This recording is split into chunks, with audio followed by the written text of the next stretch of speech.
Members, this meeting will be recorded and broadcast throughout Parliament buildings and online. So we advise those, both members and those in the public gallery, there aren't any at the minute, but that you can use your mobile phones as long as they are switched off or on airplane mode or muted. Agenda item 1 is apologies. I don't think we have any apologies from anybody. Sure. Agenda item 2, declaration of interests. Obviously, you can declare your interest as we go, but if anyone has one they wish to declare now, feel free. Agenda item 3 is chairperson's business. So members, at page 6 of the meeting pack, there is a written ministerial statement from the Finance Minister regarding executive agreement to further budget allocations in 23-24. The statement sets out the total amount that was available for reallocation, resource and capital DEL easements and detail of new allocations which the executive agreed to fund for the Department of Communities and Infrastructure. Do members have any comment they wish to make on that WMS? No. Okay. The only comment I was going to make, which is one I made last week, which is to reiterate, I am still slightly unsure about why that was embargoed. Do you have an answer, Chair? Okay. Which we come to in matters arising. That comes up in matters arising. Okay. Fair enough. But also, members, it's probably just worth picking up. If you do have questions, we have the officials in for Outturn anyway. So the purpose of so this relates to.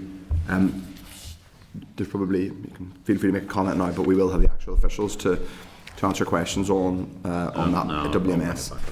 So item 2 under Chairperson's business is the Northern Ireland Competition Forum. That's on page 14 of the meeting pack. The Competition Forum is holding its second seminar entitled Digital Regulation, What It Means for Businesses and Consumers in Northern Ireland. It will take place from 12:30 until 12:15 on Wednesday 1st of May in the Long Gallery. Should any member wish to attend, they can contact the forum directly and RSVP details are in the pack. Agenda item 4 are draft minutes of the meeting we held on the 10th of April. If members are content with those minutes or a true reflection of the proceedings, I will sign the minutes. Great. Okay. Agenda item 5 then is the response from NISRA, which is on excess deaths by place of death. On the 13th of March, on the 13th of March during the oral briefing with officials, members agreed to seek additional information on the figure for deaths in private homes and how it had been impacted by new modelling. This was also in last week's pack, but we agreed to bring it back so that everyone would have the opportunity to talk about it. Would anyone like to say anything about it, Mr. Frew? Yeah, thank you very much, Chair, and thank you very much for holding this back for a week. I really do appreciate that. I think, can I first of all applaud NISRA for this information. They have been good to their word and have come back with a detailed response.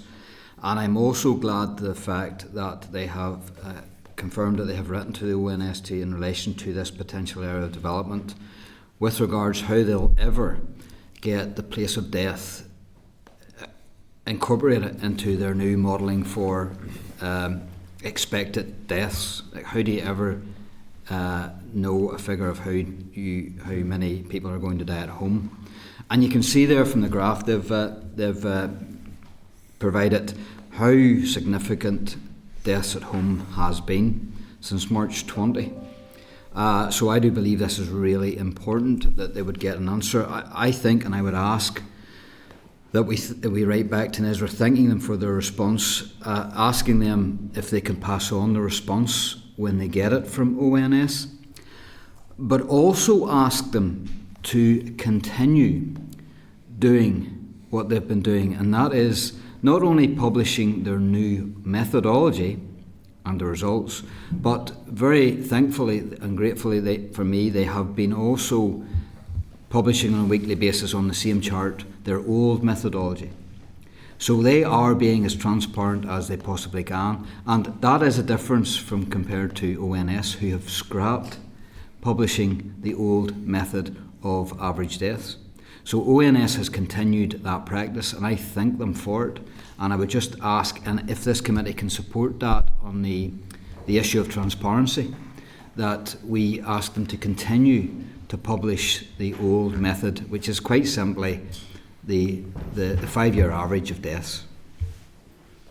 Okay, be enough. If anybody else wants to make a comment on that, although then if not, we will move on to the next item, which is correspondence.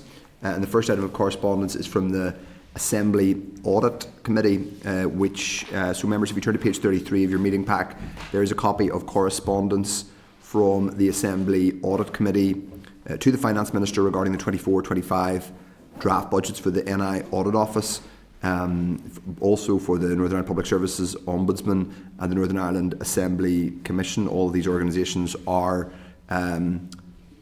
funded.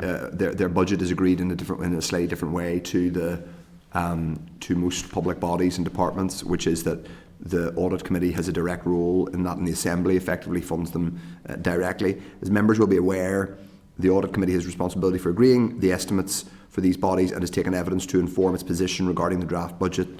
Its evidence gathering and deliberations are outlined in the committee's letter to the Minister. The Audit Committee has outlined the amounts that the executive budget should make provision for. These figures will now be in the executive's forthcoming draft budget for 24-25. I don't know if this aligns to what the budget these organisations, particularly the NIAO, were seeking. I do know there was a... Sorry, go ahead, Chair. There was a specific amount that they were indicating was required for them to complete a recruitment. I presume that is reflected in the amounts. That's all from me, unless anybody has any additional comment they wish to make. Okay. Agenda item 3 is the spring supplementary estimates. We had asked for additional information following the spring supplementary estimates which include information on the on employer liability cases and also clarification on the level of funding from the shared island unit. So that information can be found on pages 38 and 39. I was slightly surprised that there was no income from the shared island fund in the 23-24 financial year. I presume that is to do with the way the years in which the money was dispersed. But they clarified that following the Irish Government's announcement, it will be in the 24-25 budget. I have to say that somewhat surprised me. But anyway, just to clarify for members, I've had an instant message from the clerk to the Audit Committee, and yes, the figures that you've just seen fully reflect your budget requests from those 4 organisations. I think that's useful that we were able to raise that directly with the Minister and the Department. Okay, if any other comments then on item 3, the SSE follow-up? Steve? Sorry. Go ahead. No, Diane, you first. You're Vice Chair. Diane. Sorry, I just wanted to note with regard to the employer liability cases, and when you look at the numbers of the 17, 11 of them are compensation claims sitting there in LPS. I wonder, should the committee ask a little bit more about that? That's yes, I think quite a high proportion. It might be worth asking into that and the value of those. I agree. It's pretty eye-catching. Yeah, I think it's probably worth us writing to LPS. Thank you, Deputy Chair. Steve Aiken. Oh, just a quick one about the shared island. Monies, it's been reported many times that this money's coming from the shared island fund, but it's never actually made its way into the sort of accounted for by the executive.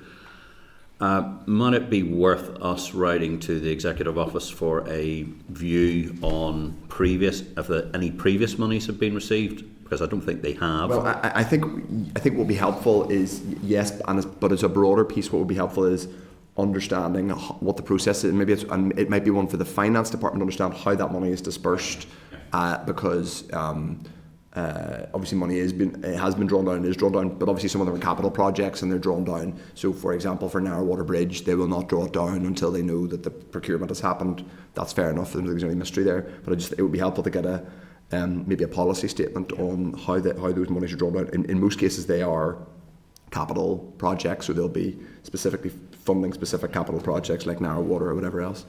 Through the Chair, yes. I think previously remembered we had difficulties when the NIO was given money directly to departments, and we weren't able to account for it, and how those were looked at when it was looked through the end of the year process.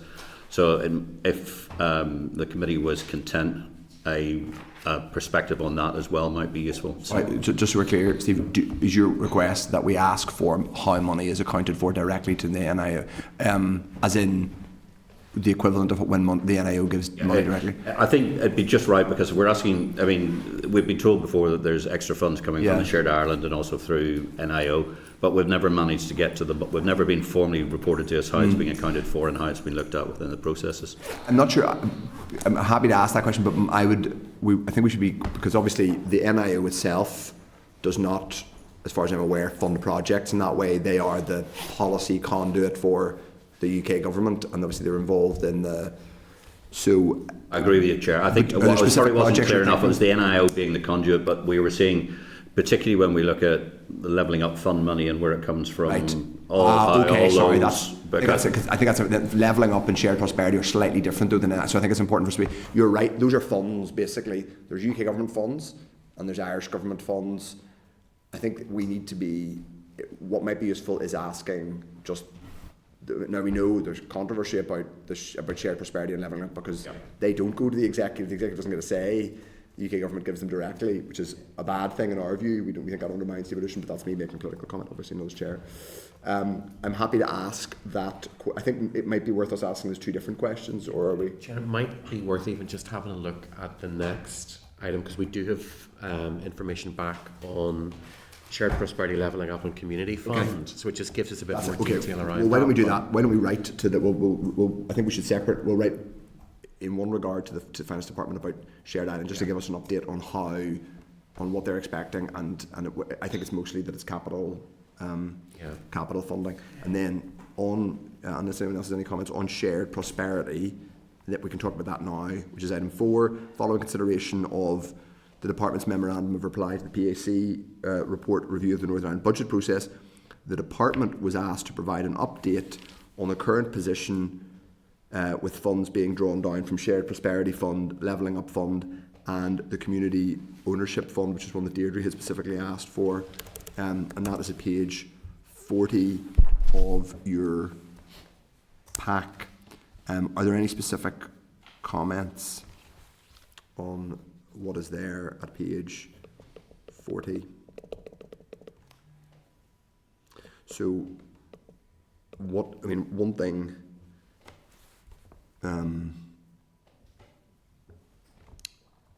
It's useful information. I think we now have that, and if people want to follow up on it in relation to community ownership, it's there have been 3 rounds with 8.3 million dispersed. Obviously, it would be helpful. And tell us what it's been used for, you know.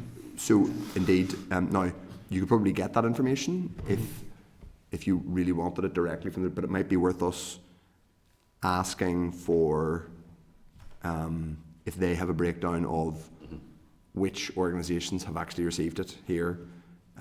I know, for example, I have organisations in the constituency who I've been supporting, and I'm sure colleagues from other parties or whatever have supported for the Community Ownership Fund and indeed other, but we don't really have any clear visibility on exactly how much, and I think that would be useful information. So if people are happy, which I think would answer your question, Steve, if we go back and ask, do you have a breakdown of, they give an example of one, well there's one which is involved that was submitted by Crusaders, which ended up in judicial review.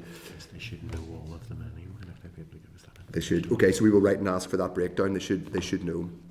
Okay, item 5 is the departmental response to the RAISE budget and public finance scrutiny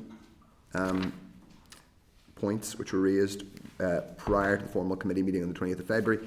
We had the training session with RAISE and at the and we agreed to raise a number of scrutiny points highlighted during the training to the Department of Finance for a response. That we now have a response on things like use of FTC, fiscal floor framework, the needs adjustment, revenue raising, air passenger duty and EU funds. That is all at page 43 of your pack. Are there any comments that people wish to make? No. Okay.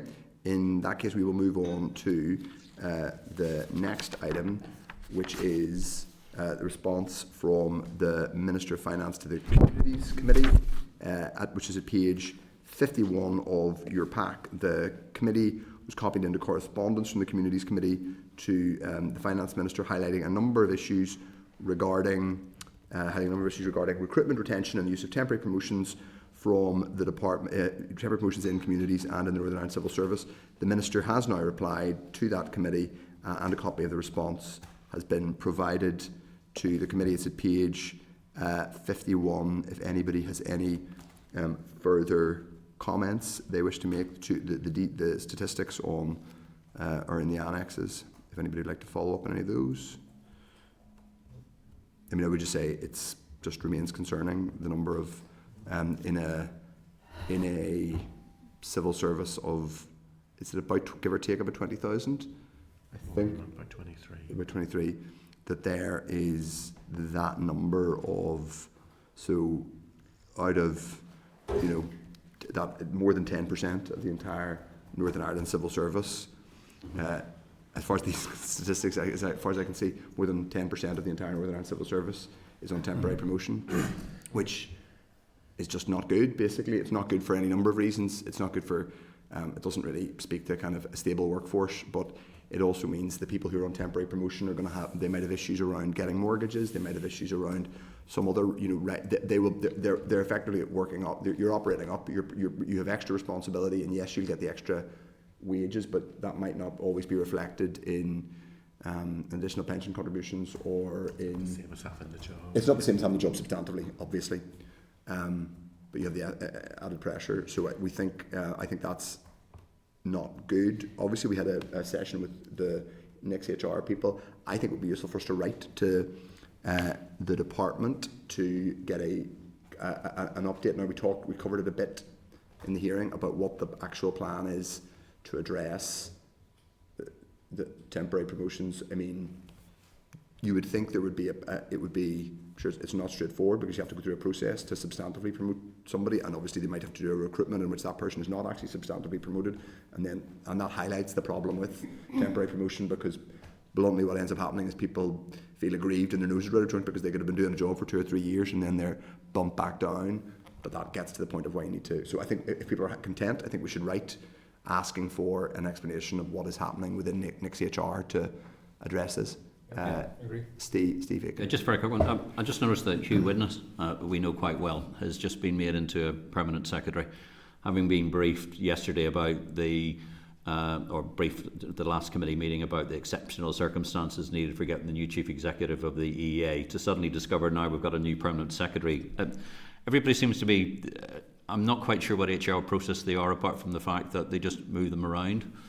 Well, this came up at our session. This is. I mean, and I don't think there was a good enough answer, to be honest. I think. Well, I'm just saying that Hugh, and I've nothing against him, and I put that on record. I think he's probably been excellent. But suddenly to discover that he's just been made a permanent secretary, having been briefed last week about the exceptional circumstances they were using, and I don't use these words mildly, but I think it's farcical.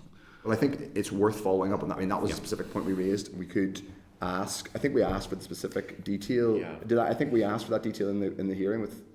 We did. About I think we've requested. I need to check back on the requests we have already and about some of the detail, but we can add this if we haven't already requested. The other thing, Chair, that's probably worth flagging up is the feedback we're getting from committees. Most have been having briefings from their departments about the impact of potential flat cash. Obviously, that's the discussion prior to the funding envelope discussion. Most are giving us feedback saying that the departments have listed amongst the potential savings not filling vacancies. So that kind of collides with this issue to a certain extent. So I suspect we'll know a bit more once we've got a clearer budget situation, but it's not likely to get better anytime soon. Indeed, but I think there should, you would still expect that. Jerry, you're next. Yeah, we're just going to say there should still be, even in the context of the constrained budget, a policy on what you're doing within the constraints you have to address it. Jerry, go ahead. Yeah, and then just a letter, an addendum to the letters, if we can just ask for what engagement and do the detailed engagement with unions, because obviously they have expressed a lot of concern about that, and I don't know if officials are meeting unions about this, but if we can explore that, I think that would be helpful. Agreed. Yeah, I think that would be useful to ask if unions have been. Chair, would imagine there's an engagement. I know I have to supposed to declare an interest as vice chair of the Assembly NIPSA committee. branch committee, we certainly ask. So I would assume that's the same with NIPSA across all of its trade union And side maybe to the representatives. chair to ask how regular the engagement is. That's fine. Yeah, I think we should ask that. I mean, I think that my general, but I'm not really declaring an interest, but an experience as a civil servant who was temporarily promoted for a while. What tends to happen is you get temporary promoted and you think this is great, I'm getting promoted and I don't have to go through an interview, and then after not too long you realise I'm getting a bit of a raw deal here because I'm not substantively promoted, but I've got the extra responsibility. Okay, I think we have what we need. Yeah, we will. So that was item 6 of correspondence. Item 7 is something that I did raise, which was embargoed statements and the use of embargoed statements. That's on page 59 of the meeting pack. Members will be aware that we had we raised a specific question about the use of embargoed statements. They have indicated that such an embargo is used as the Executive Office requests 24-hour notice for any statements. When sending to the Executive Office, the Department also send a copy to the committee as a courtesy. This allows members to have sight of it before the statement is published. Personally, I am not satisfied with that explanation because I think it's a slightly surreal explanation. I mean, I think what it does do is slightly indicate that TO have a strange process. It's not maybe DOF being tricksy, but it is strange that TO. I think it would be useful for us to forward that to the TO committee and ask what this policy relates to. If TO have a 24-hour notice for any statements, presumably some of these will be cross-cutting decisions that will have had to have been made and cleared at executive level. I don't know why a TO policy means we are getting information that has to be held for 24 hours. I think I don't think there's any legal reason. I don't think it's a legal reason. I think it goes back to coordination at the centre. So there is a coordination of release of, and those who have been ministers will know this, a coordination of release of public statements and so on, so they don't all clash or come at once or whatever. It's a communications device, that's fine, but yeah. I know because I was a government committee, but that's not, my view is that, I'm speaking personally, not as committee, I just think that's an odd practice. I think it might be something that I follow up on at a personal level, but anyway. The embargo for us is so long purely because we're getting it so far in advance, which is unusual. In the terms of other committees, I know it's highly unusual to get it so far in advance. I know those who chair other committees will know how much shorter it can be for them. Okay. But we can pursue that. Well, I mean, it does. I think it would be worth flagging to the TO committee. Anyway, I'm not saying it's the most important issue we face. It's not. But item 8 is another kind of similar issue, which is about hard copy papers and the laying of hard copy papers. We sought a response from the department about why there weren't hard copies. Like, with the greatest will in the world, you are relatively rare that every MLA is going to sit and go through spring supplementary estimates. If you're doing our jobs, it is useful to have a hard copy genuinely if you're properly sitting to go through it. And we didn't get an explanation. But we have, and thank you to the DALO for pursuing that. We've now got an explanation, which is that depending on the urgency, they may not print them. I think is basically the answer we've got, but ideally they will. Got a commitment for printing for the committee, at least. Yes, I think that is important, and if it's not going to happen, they just need to let us know. I think it's quite reasonable. Okay, unless anybody else wants to pursue that one. Just for clarification, yes. Chair, we're getting a copy. We will get hard copy of all the things that we previously would have had hard copy of. Are we going to get a hard copy of the... Other members, not so sure, but this committee will have hard copy. I think that the Assembly Business Office has changed their rules of what they will hold. So they request a single hard copy for their records. And that's why when members have gone down there, their cupboard has been bare effectively. But this committee will continue to get hard copy, as would have been the case in the past. Yeah. Right. Okay. Item 9 is the review of arm's length bodies. Members, the clerk sought an update from the department on a potential bill to allow departments to amend, merge, or abolish arm's length bodies in a streamlined way, which would not require primary legislation for any such changes. The department has indicated that the bill has been flagged as a possibility for inclusion in this mandate. It will be for the executive to take a decision in due course weighing up the priority they would give it relative to other bills. The Department has also highlighted that it has always been the understanding that the introduction of legislation would follow Department's own review and decision making in respect of their ALBs, and these will have reached different stages of completion. So if members wish to note that, or have any comments, Steve Aiken? Yeah, just a quick one. If memory serves correct, one of the things that was going through one of the recommendations that came out of the RHI report was about arm's length bodies and their control and management of them, and how did those be reported to the Assembly. I just wonder whether it's worth checking the record of those recommendations that was then given by the head of the Northern Ireland Civil Service. I think when she was in the interim basis and she came from the committee, about impacts on arm's length bodies and the rest of it, because for a lot of them it doesn't sound a lot, but some of them might have significant budgetary implications. I think the other thing that seems... Sorry, do you mean significant budgetary implications as in you save money by abolishing them? Yeah, but it could be, we don't know, because we've already seen an example when they were doing the voluntary exit scheme that was told there was going to be significant savings made by reducing numbers, and in fact it's probably cost more. The voluntary exit scheme has probably cost more since. Yeah, that's true. So I'm just very nervous of giving a carte blanche to the Northern Ireland Civil Service to say it's going to go around abolishing things without sort of us being kept well and truly in the loop. Yeah, the members, I imagine there's probably members will remember the last time we did this. Well, I'm going to say 2016-17, after the departments came together. In fact, it would have been before. It would have been 14, 15, 16, 15, 16. And one of the key issues that came out of that was that if a body's not at arm's length, it can't receive funding from certain other bodies, and if you bring it in-house, it can limit the type of funding it has access to. I think the other issue here is effectively the department is only going to bring forward a bill if it really needs to, rather than bring it forward speculatively. Yeah. Because we may be in the situation we were in before where nothing actually changes. Yeah.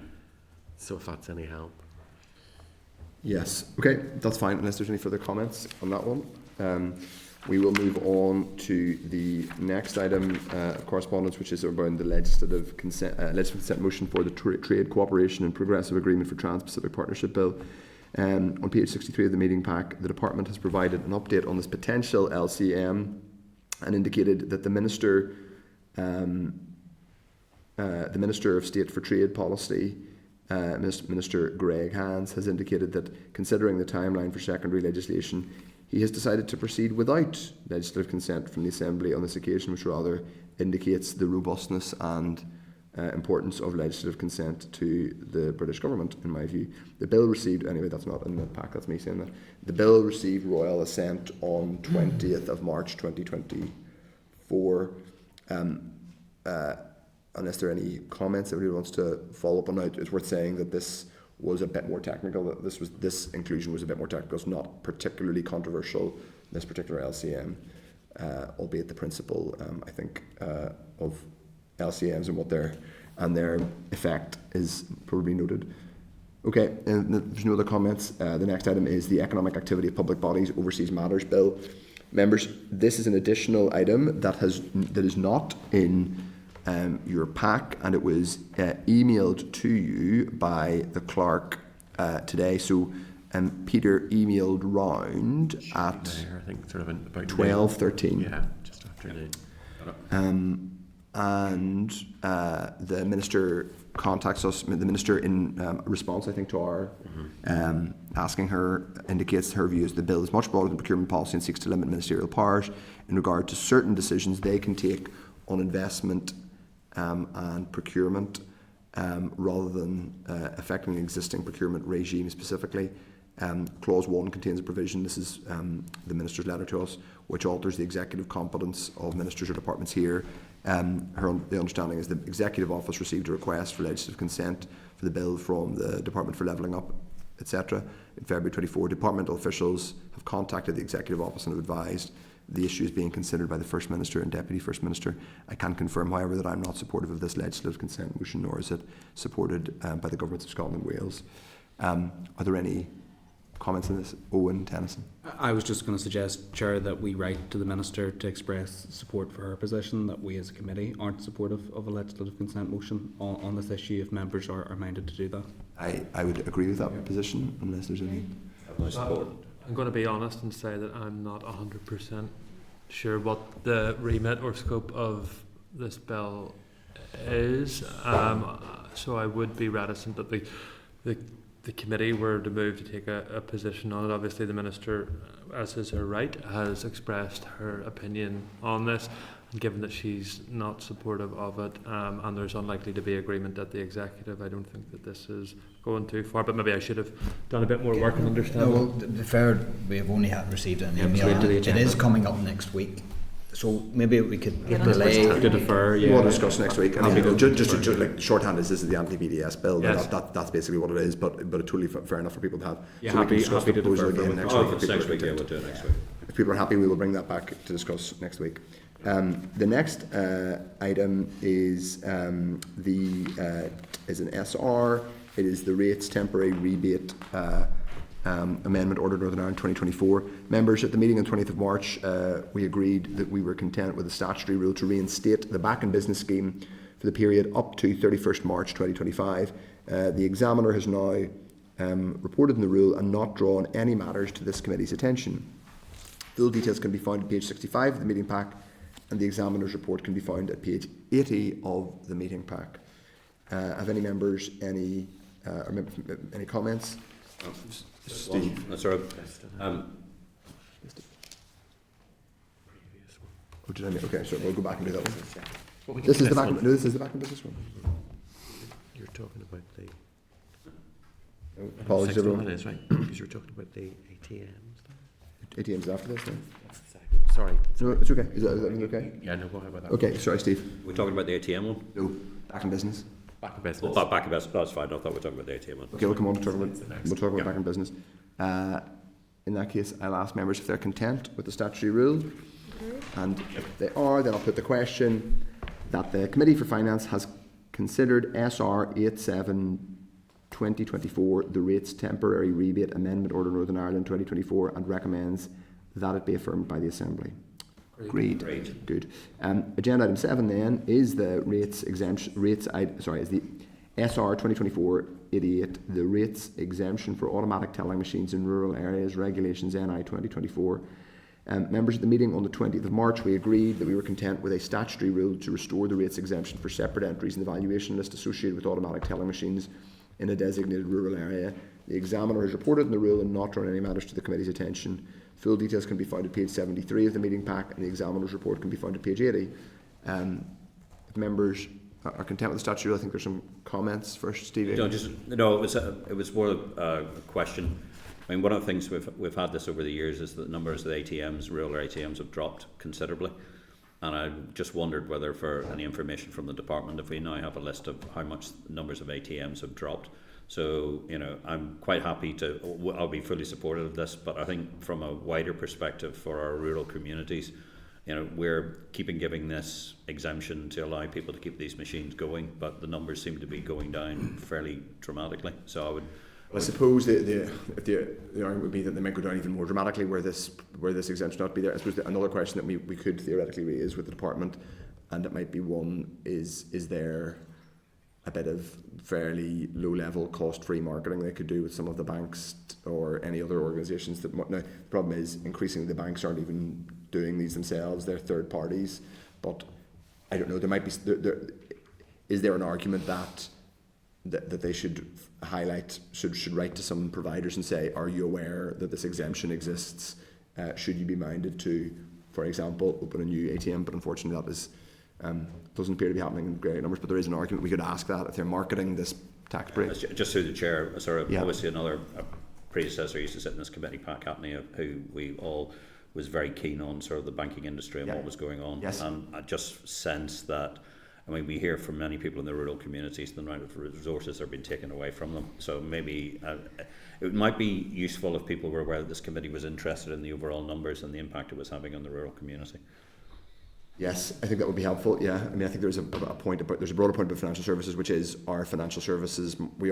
It's done at a UK-wide level, but our banking sector is distinct from that in Britain, and so it does fall. To be fair, ministers have very limited powers in relation to financial services, but it'll never be a high priority for UK government because it's a different market. Go ahead. Yeah, just to agree with Steve Aiken on that one. I've had a couple more times recently bringing up Ballynahinch being one.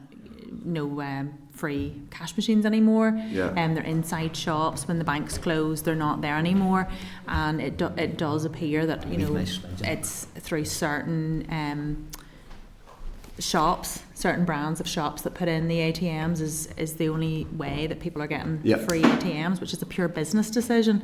So just in and around that, in terms of how many there are, what area, and who is running them, if we have access to that information. And I understand it's not, it's private owned, it's businesses, but I do think that there is a responsibility here for us to be looking at that and keeping an eye on it whenever you're looking at certain small rural areas, certain towns, thinking, where can that bank machine be? Because we did talk about this exemption and the fact that it really only equates to £50,000 worth of a rates exemption across the whole of Northern Ireland. That's not a lot of money. It indicates there's not very many. And realistically, who is owning a property where they're going to put in, the insurance and the security levels just to have a cash machine? It has to be somebody who's got, some incentivisation to do that. So I definitely think that it's something that, the committee totally support that, getting a bit more information around it. Yeah, I think we can write for a few all those different bits of information that have been asked for.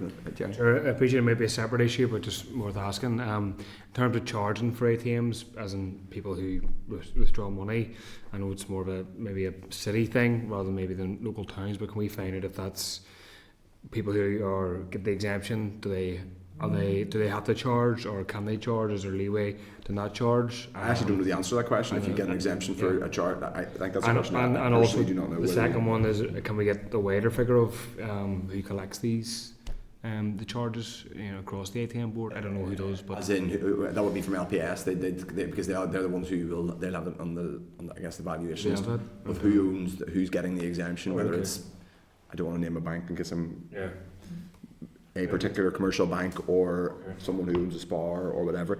I think we can probably ask that. I mean, I think we should say some of that information might take longer than others, so they can respond to us in sequentially. Okay, if people are content, if anyone anything else, we will actually I've got to put if people are content then with that statutory rule, I will put the question that the Committee for Finance has considered SR 88/2024, rates exemption for automatic tallying machines in rural areas, regulations Northern Ireland 2024, and recommends that it be affirmed by the Assembly. Agreed? Okay. Agenda items 14 and 15 are SL1s on the Deaths and Stillbirths Amendment Regulations Northern Ireland 2024 and the Deaths and Stillbirths Electronic Communications Order Northern Ireland 2024. So members, the Department of Finance is proposing to make two statutory rules which, taken together, will make permanent those temporary provisions under the Coronavirus Act which allowed for the use of electronic communications and the electronic transfer of documents in relation to the registration of deaths and stillbirths. The rules are subject to negative resolution and will come into operation on the 16th of September 2024. Pardon me, members. The SL1s were submitted to the committee late yesterday afternoon, and as such they're in the table pack. Members were aware that this change was forthcoming as a result of the previous extensions granted to the temporary provisions, which will expire on the 24th of September, and obviously we have asked and been told that there will be a more permanent legislative provision. Full details on the SL1s can be found in the clerk's cover note and correspondence from the Department of Finance at pages 11 to 21 of the table pack.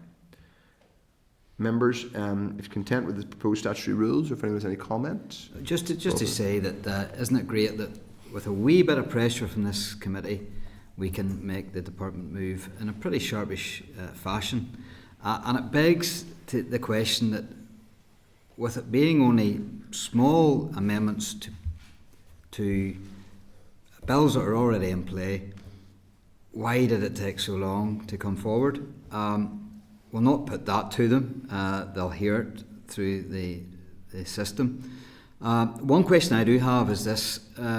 When they talk about the position in GB, they talk about in England there being a gap where they had to revert to registration in person in March 2022. I'd be keen to know and to understand why they had to revert in England. I wasn't aware of that, so it would be interesting, I think, to find out exactly how England got themselves into that position, whereby they had to go back, revert back to registration in person. Okay. I don't think anyone here will disagree with the principles of the legislative change. And again, it's great news that they will then stop using the Coronavirus Act and have it in its own right in legislation here. So no, just to commend the work of the committee and the pressure that we can apply when we put our minds to it. Thank you. Okay, any other comments? We missed you here last week. In that case, the members are content with the proposed statutory rules to enable its death or stillbirth to be registered by telephone or electronic means without the attendance and signature of the informant, and to facilitate the use of electronic communications and the electronic transfer of documents in relation to the registration of death or stillbirths, or if they require any further information or wish to make any comments. I think we've already had our comments unless anybody else wants to. Now, the next agenda item is oral evidence, which is on marriage and civil partnership reform.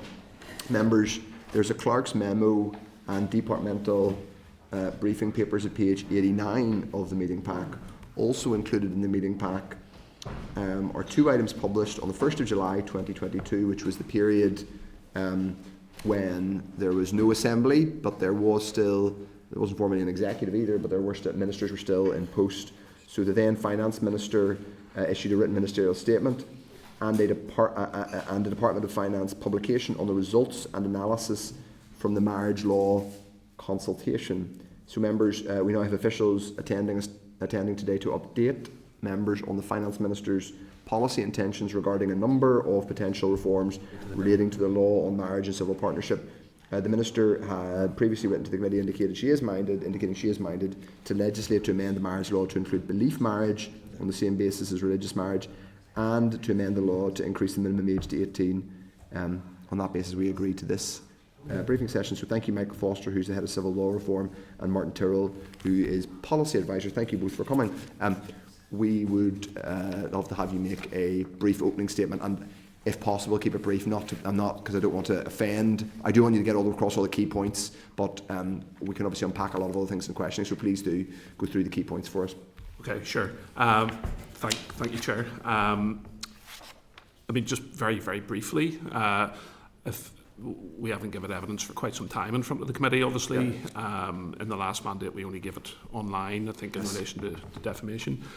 We have a wide remit, which covers marriage, civil partnership, and a whole host of other things, but we're obviously here today to focus on the marriage and civil partnership work. Mm-hmm. If I can maybe just give a little bit of background to the reforms that are proposed. There really are two catalysts for it. On the belief marriage side, the catalyst for reform was a successful challenge by a humanist couple who sought to have a humanist marriage back in 2017, and the Registrar General refused authorisation at that stage because they weren't a religious, the body proposing to carry out the marriage wasn't a religious body. The court there found that essentially was discriminatory and breached Article 9 rights, and found in favour of the humanist couple, and the marriage was allowed to proceed on that basis. Now, the Court of Appeal then heard it sometime later and took a slightly different view. It found it was discriminatory, but found that there were mechanisms within the existing legislation that would permit a form of marriage that could be carried out by a humanist celebrant. It's worth just saying that this is a legally binding marriage. Just by, I don't know if I'm required to declare an interest, but by pure happenstance in 2016, I inquired about having a humanist wedding myself in this jurisdiction, and was told that it wasn't legally possible, and we had a registrar wedding. But it does, the basis of it was that you cannot legally be married, so you can have a ceremony, but obviously it's that's right. Up until this judgment, anyone who wished to have a humanist ceremony, and there's a distinction here to be made between a wedding and a marriage. Yes. A humanist wedding was entirely possible, but it then had to be followed by a civil ceremony or a civil marriage ceremony with a registrar to complete the legal formalities of it. It's been legal sort of everywhere. Certainly in Scotland and the Republic, it's been legal for years. In Scotland, we're almost charting a very similar route to Scotland. Yeah. Scotland faced similar issues back in 2005, which ultimately led to reform in 2014. And in the Republic, you're quite right, there is humanist marriage, but it's been taken in a slightly different way to what's proposed here, in that they carved out a third type of marriage, that being secular in nature, and different rules apply to those marriages as would apply to religious marriage. Okay. But anyway, those were the issues that really led to this part of the marriage reforms that we're proposing now, and led to those issues being consulted upon in late 21 and early 22. Marriage age, slightly different catalyst for reform there, the main one being international pressure and local pressure from NGOs, including Human Rights Commission, Equality Commission and others. Also conscious of the fact there's recent legislative reform in these islands, both in the south quite recently and then within the last couple of years in England and Wales as well. And of course there are many strong arguments presented for reform in that area. So the department consulted, as we've indicated. Those results of the consultation weren't available until the last mandate had passed, so we didn't have the opportunity actually to come back to the committee, even though the committee was cited on the consultation itself. They weren't cited on the results of the consultation, which came after that. But there was, as the briefing paper shows, overwhelming support for change in this area. And also strong support for bringing belief marriage within the ambit of the current marriage order.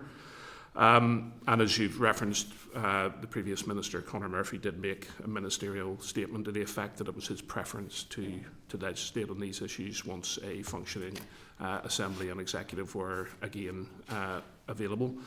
And that just leads us then on to where we are currently, where since the return of ministers, further work has been ongoing to finalise proposals that we hope will form an executive paper seeking approval to proceed with drafting of a bill.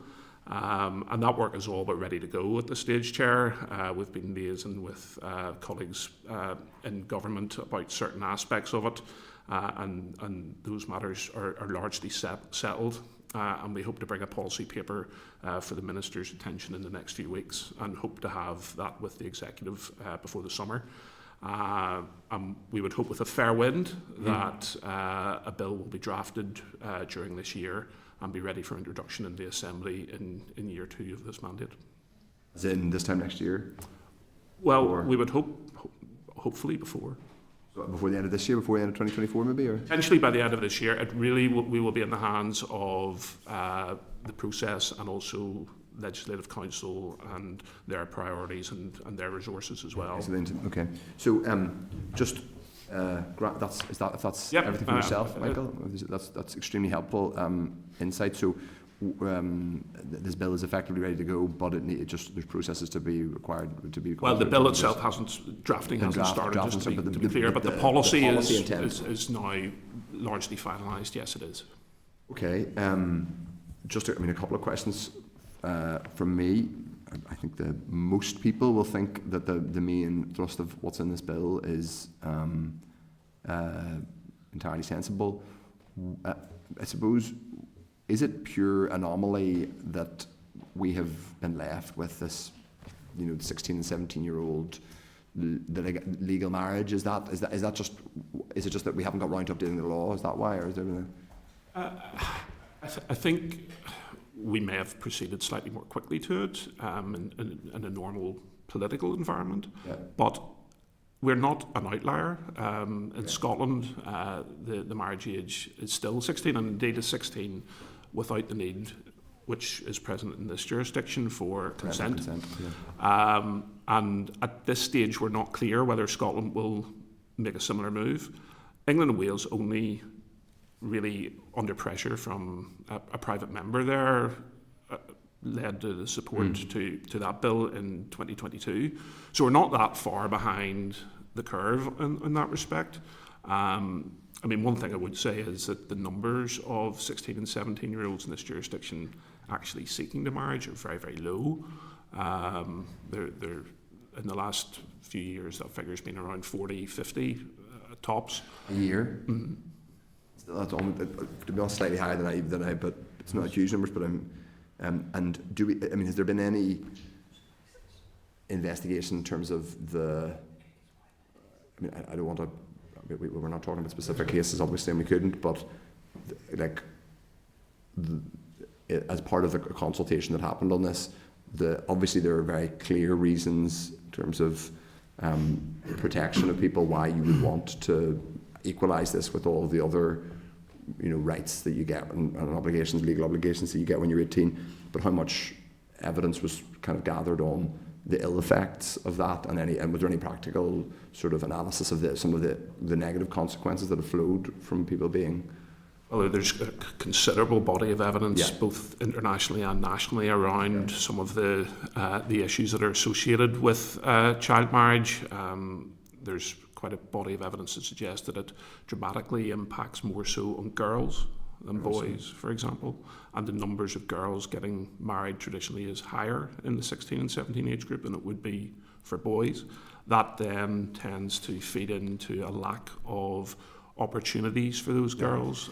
Educational issues can be compressed, social isolation, a whole range of issues were unearthed during the consultation that were very, very compelling, and in fact led to in my view and in my experience of dealing with a number of consultations, an extremely high level of support for the increase to 18. It was 97%, which is almost unheard of in a public consultation. Okay, we're going to open up to questions now. The Deputy Chair, Diane. Thank you very much, and thanks for the briefing. I just wondered, have you got a clear idea of a timescale for bringing forward the draft bill to be analysed? Well, I mean, we don't see the draft bill as being extremely complicated. I've dealt with bills which have run into hundreds of clauses. We don't expect this one to be much more. It would be a medium-sized bill. We will largely be in the hands of OLC in terms of drafting, and we hope to have a preliminary meeting with Council in the next few weeks, and we might have a better idea then of what is an achievable timetable. But I would hope that we would be in a position to have the bill drafted within the next 6 months. Thank you. Gary, Carol. Thanks. Just a couple of questions. I mean, some of it is based on memory from the debates around civil partnership and marriage for same-sex couples many years ago. But from then, I remember there was a difference in sort of legal rights for couples who are married and obviously civil partnership. Have you had any correspondence from opposite-sex couples who, do not want to get married but want to ensure their civil partnership is on a par legally with marriages? Is that probably I'd say the scope of this piece, but has that been factored into any of the consultation responses? Not in relation to this. This is a very distinct. This is two discrete aspects of our marriage law system. In relation to opposite-sex civil partnerships, obviously that facility was made available to couples in this jurisdiction in 2020. We've had very few people who have sought the avail of an opposite-sex civil partnership as opposed to a marriage. Very few. Yeah, the numbers are fairly low. Okay. But in any case, their rights are broadly the same. And just a couple of questions, Chair. I mean, the forced marriage obviously has been referenced and obviously very concerning. But I mean, is there a concern that could be a reality here if the current law is maintained? I mean, that's and I would personally advocate maybe people getting married at 16, but to me it's kind of like people can do certain things at 16. I don't know if I see the rationale fully for the state increasing it to 18 unless there is a real threat of forced marriage and those other sort of points that you emphasised. Well, as well as the points that I mentioned in my remarks to the Chair, forced marriage was one of those issues that was identified as being more problematic. Now, in this jurisdiction, thankfully, the way our marriage system is set up has quite a few safeguards in relation to things like forced marriage. The fact there's a universal set of preliminaries which everybody must go through, and registrars have quite a keen antennae for, particularly if one of the people involved in the application for a marriage schedule is under the age of 18.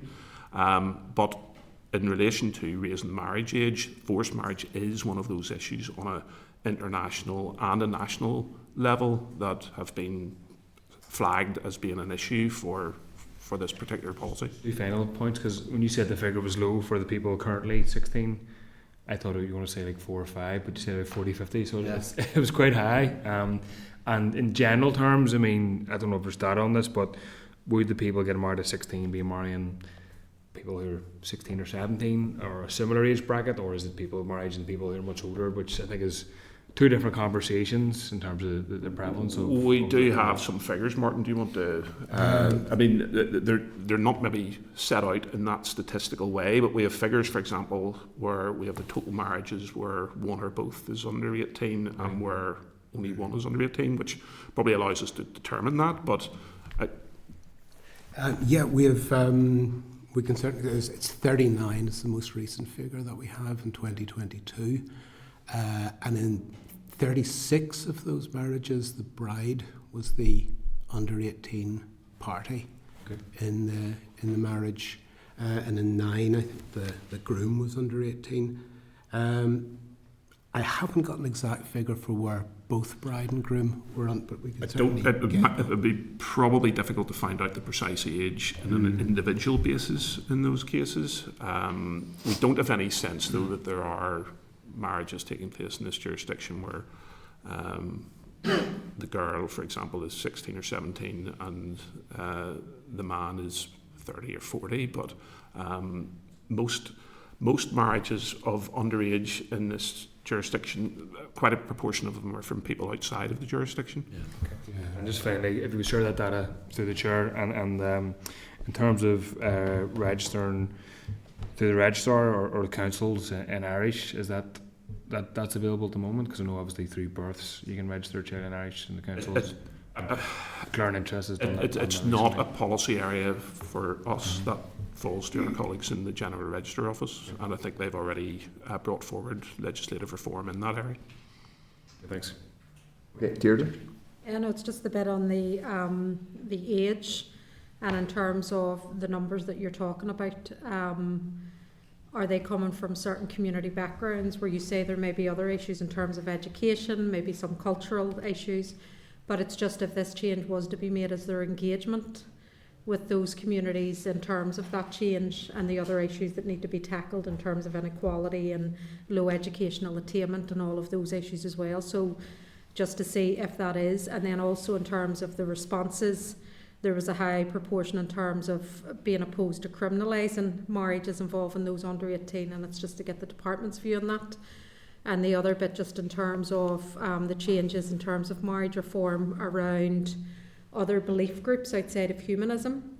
So is there a list of what those other groupings will be, and also who decides which ones are eligible and which aren't? Okay, I'll try to deal with each of those in turn. I mean, in terms of your last query, I'll deal with that one first. There isn't a list of what constitutes a belief marriage. The way our marriage system is set up is that, and what we propose to do is to bring belief marriage within the current law that relates to religious marriage. And what happens in those circumstances is a religious body will make an application to the Registrar General and will provide certain information to support that they are in fact a religious body. That will be broadly similar to what we envisage will happen for belief marriage as well, and a belief body will make an application to the Registrar General, and that will be considered, and that body would then be allowed to nominate individual officiants, as they're known in our law. And we can't at this moment predict what other, if any, belief bodies outside of humanism would make that application, but there certainly would be scope for that to happen. Sorry, just remind me of the other question. The other one is just in terms of the marriages under 18.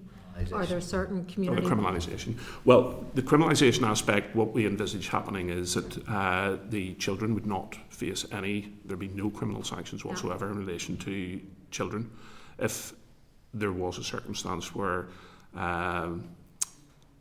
children were, well, I mean, in theory it shouldn't be able to happen, but if there was a non-legally binding marriage attempted, then we would follow what has happened both in the Republic of Ireland and in England and Wales, where the adults who arrange the marriage would be subject to potential criminal sanctions.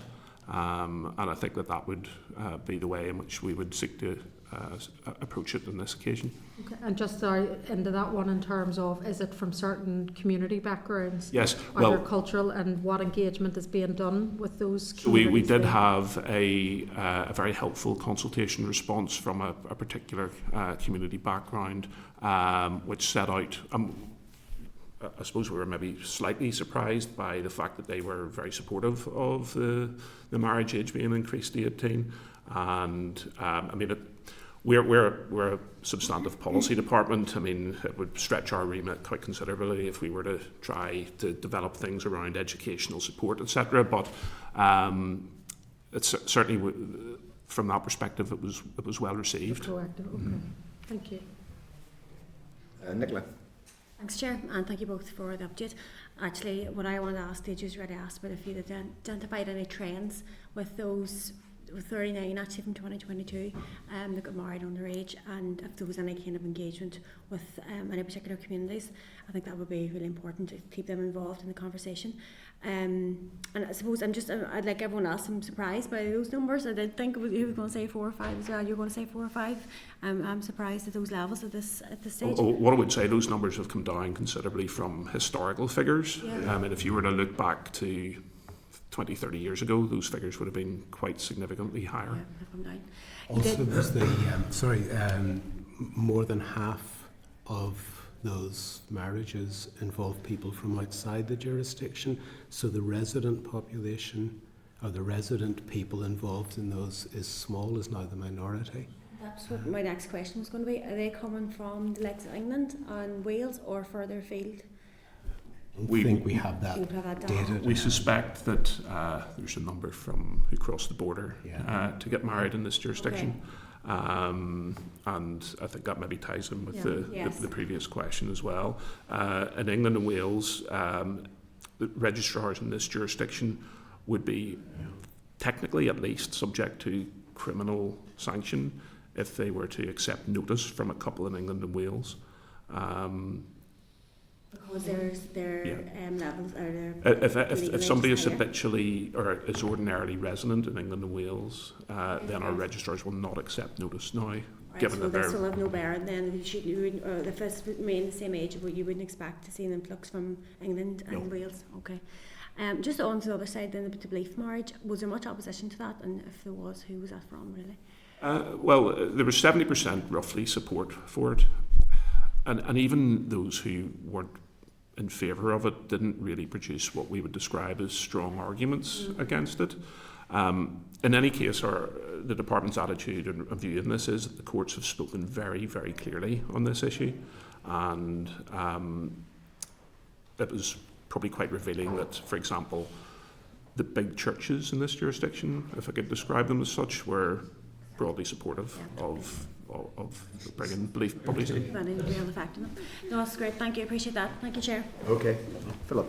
Thank you, Chair. So obviously this bill's on marriage reform. I just want to check in relation to divorce. Does that fall under your... It does. The substantive law on divorce, yeah. So I just received some constituency correspondence in relation to the reform of divorce here in Northern Ireland and no-fault divorces. Is that being considered within the scope of this bill?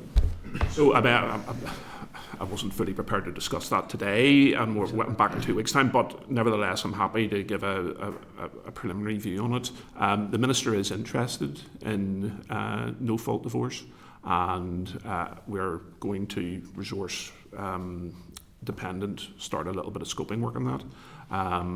We would hope with a fair wind again that we'll be able to make some progress in that during this That be mandate. included in this bill? No. No. Okay, no, that's fair enough. And then just to follow up on the point that Deirdre and Nicola were so what we were saying is the overwhelming majority of people who under the age of 18 getting married here are not usually resident in Northern I wouldn't go so far as to say it's the overwhelming, overwhelming majority, but a minority of people in this majority. jurisdiction. The majority of majority of underage marriages in this jurisdiction are formed by people from outside of the jurisdiction. But it's not a massive majority. It would be maybe 40%. 54% at the minute. That was the most recent figure. That's fine, thank you. Owen Tennyson.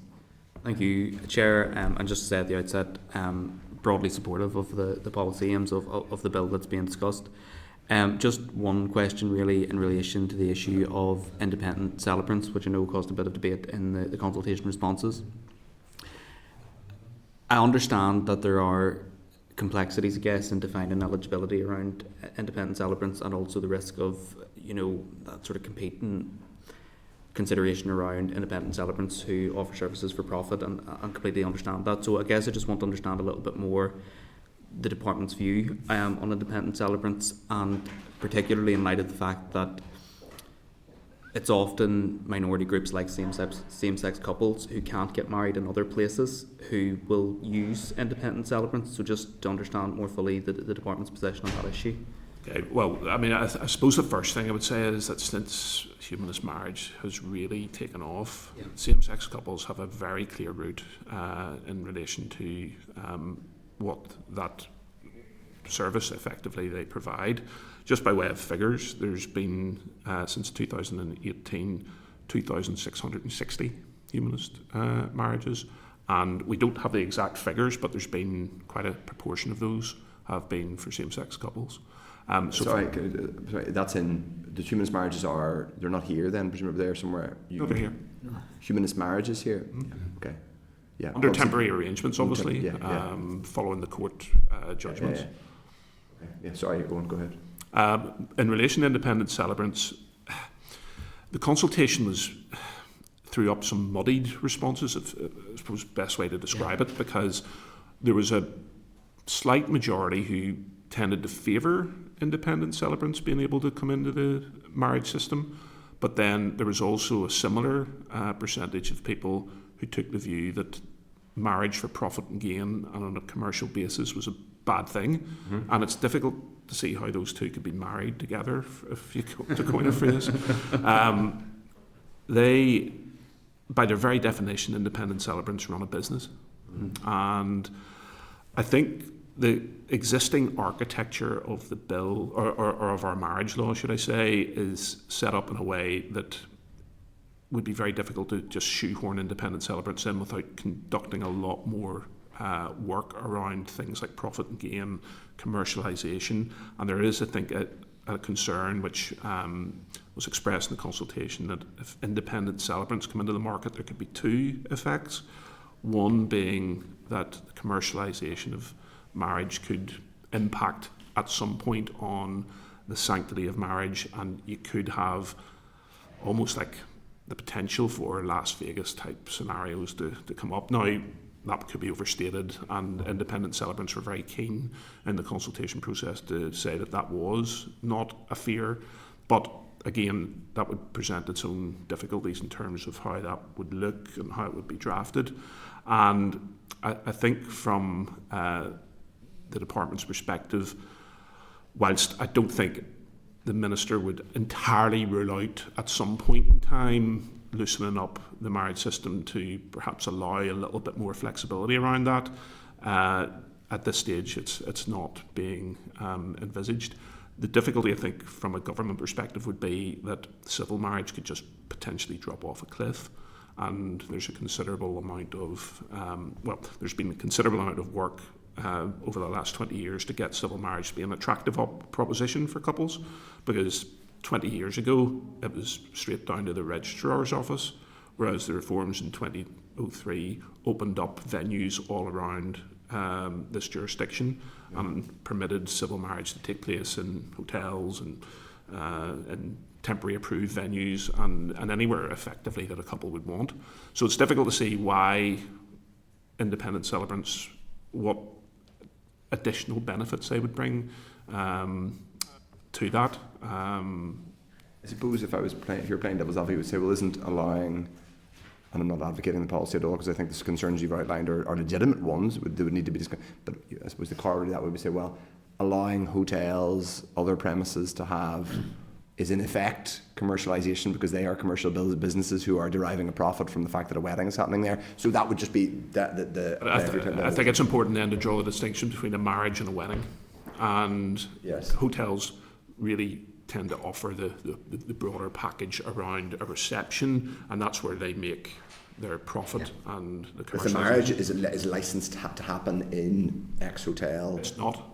Is it not? How our system works. The marriage is the person is the where the licensing takes place, if you want to describe it as licensing.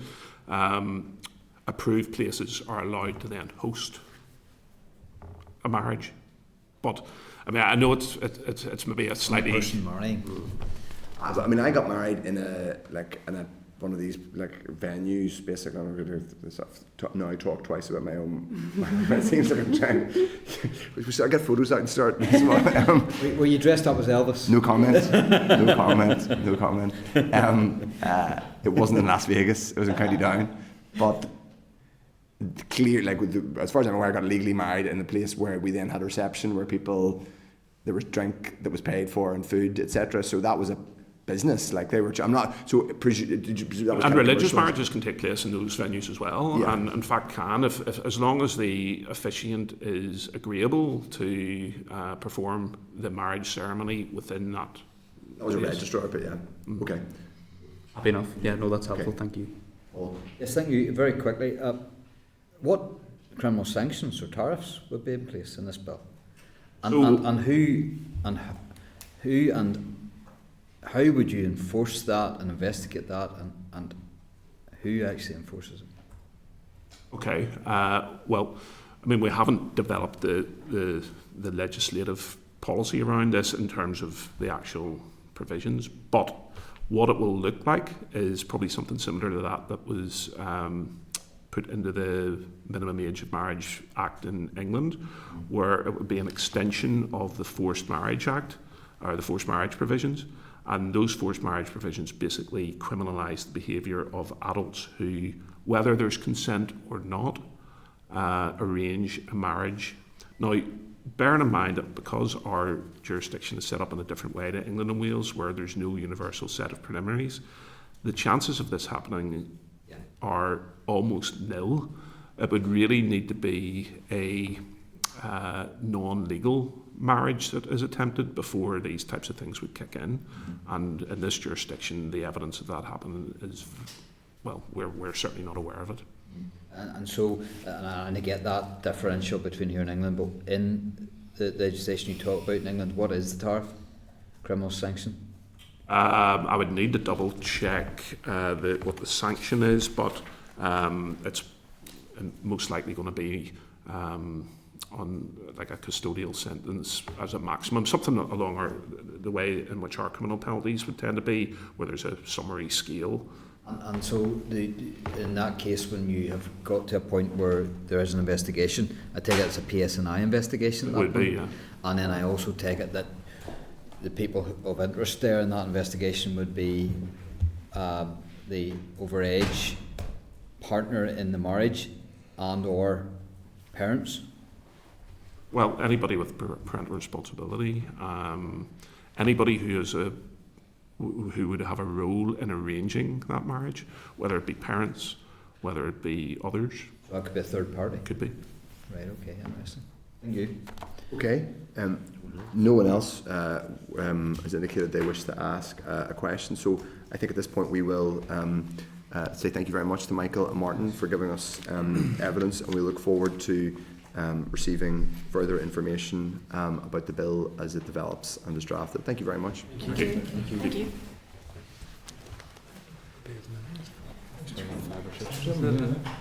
And I wouldn't advocate to get married. You don't realise that there's actually so much. Like there's so many issues just never think, but Okay. Yeah. We're slightly early, are we? Sorry, Paul. I'm sorry. I've answered. Just hope that they can do retrospective. It's not like them not to be early though. You need to tell not to deal with who aren't in Southampton anymore. Yeah, no, I told them no. Well, as from my perch in the United States, because they were sent over here and said, no, that's not in Southampton, Yeah. that's in... You wasted a good few hours. Exactly, yeah.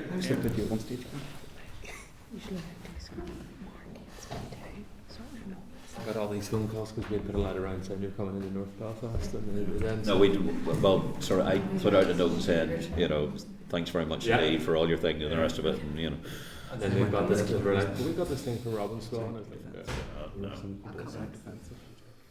And if you know anybody in Southampton, please come out and vote for him. yeah.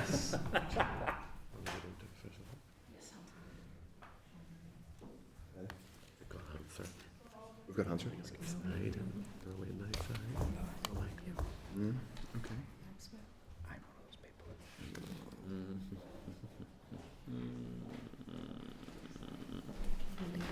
What you want?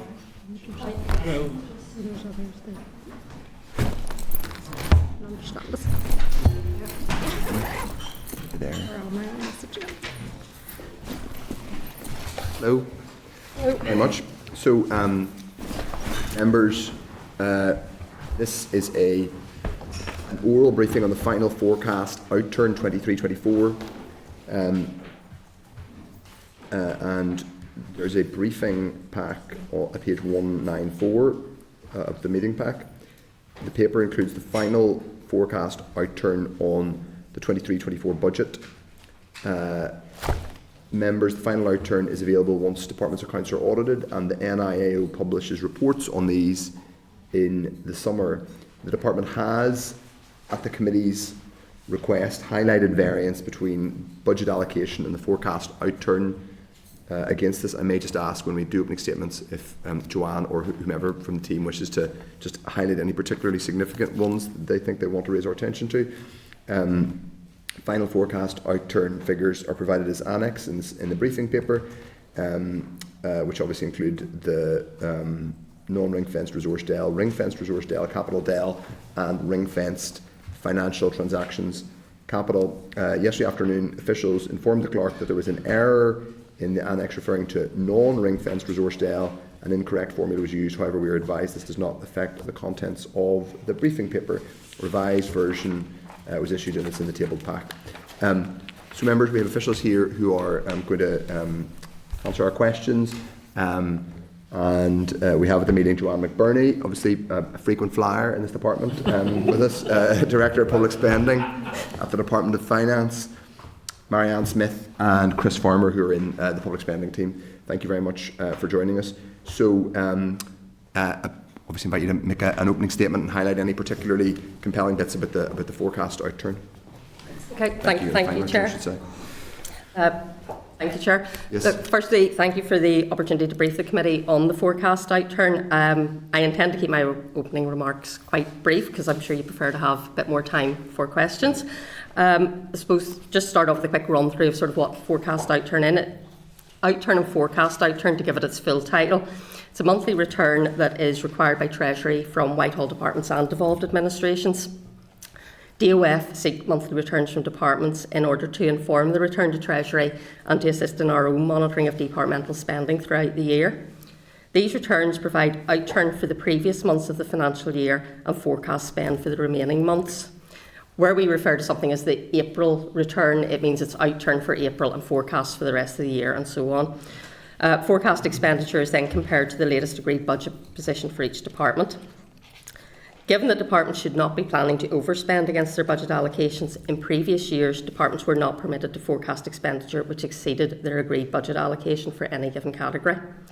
In 22-23, in the absence of an agreed budget, DOF used the Outturn and forecast Outturn information provided by departments to monitor the overall block position, and for that reason departments were not constrained to a DEL control tool, as would have been the case in previous years. Instead, they were asked to provide as accurate as forecast as possible against their anticipated expenditure. This approach was also followed in 23-24, as even though a budget was set by the Secretary of State at the end of April, it was recognised that departments would find it challenging to live within that budget. The approach was refined throughout the year in an attempt to provide the most accurate assessment of the overall financial position. For example, for non-ring-fenced Resourcedale, which is our day-to-day spending, in their April forecast, departments included non-contractual pay costs. In May, we asked them not to include those on the basis that they were not an inescapable pressure. And from November, we realised that some departments were including some non-contractual pay costs even when they were forecasting an overspend, and we started stripping that out. So you'll see some big jumps in the numbers, and that's because of the change of process as opposed to the change in the departmental expenditure.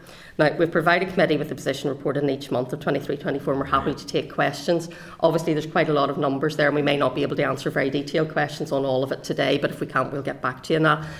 Chair, you asked me to highlight some of the key things. I think one of the main things you want to focus on is the last forecast, or the most recent forecast of the year. And I suppose one of the main things to highlight in that is that on the non-ring fence Resourcedale, departments have been forecasting an underspend of 11.7 million. And this wasn't in my opening remarks, but as you've asked me to highlight it, I'll go into that now. Yes. So you'll know that this is of concern because of the detail of the financial package, which sees us being funded from a reserve claim.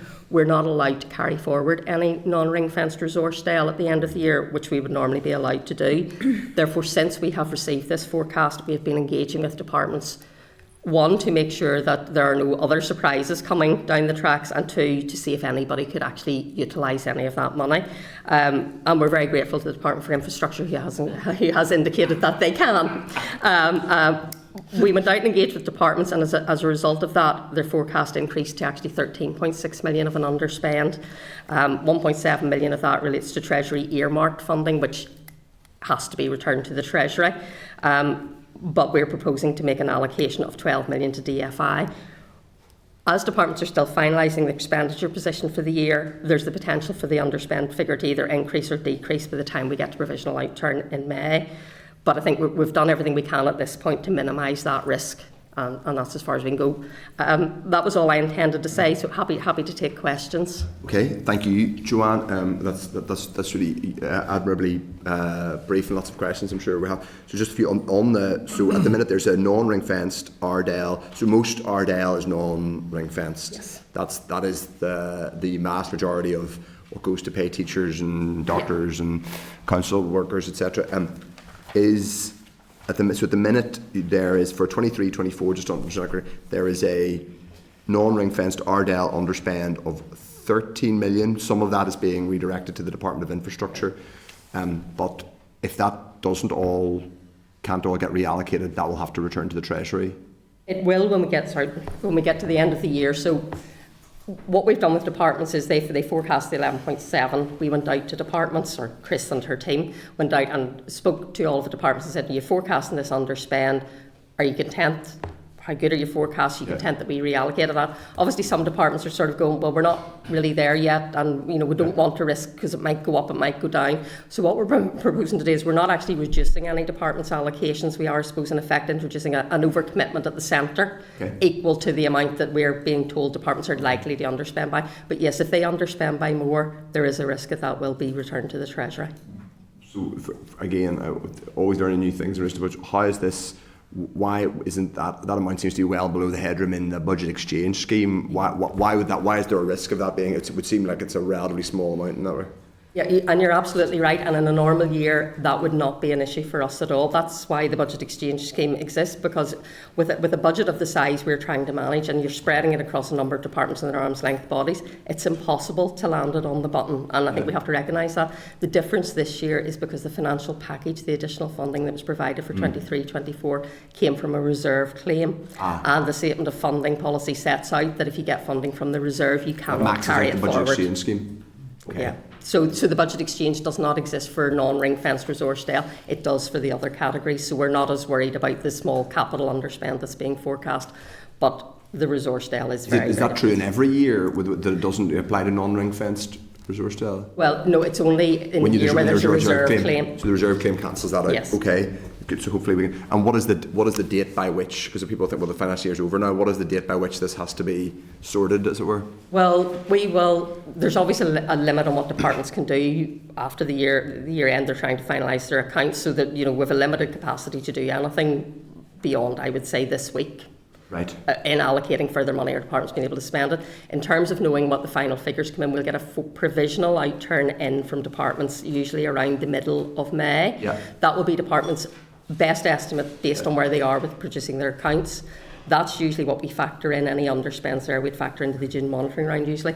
It's not the final position, because once accounts are audited, then there may be small changes, and we usually bring back the final outturn in the autumn, sometime usually September, October.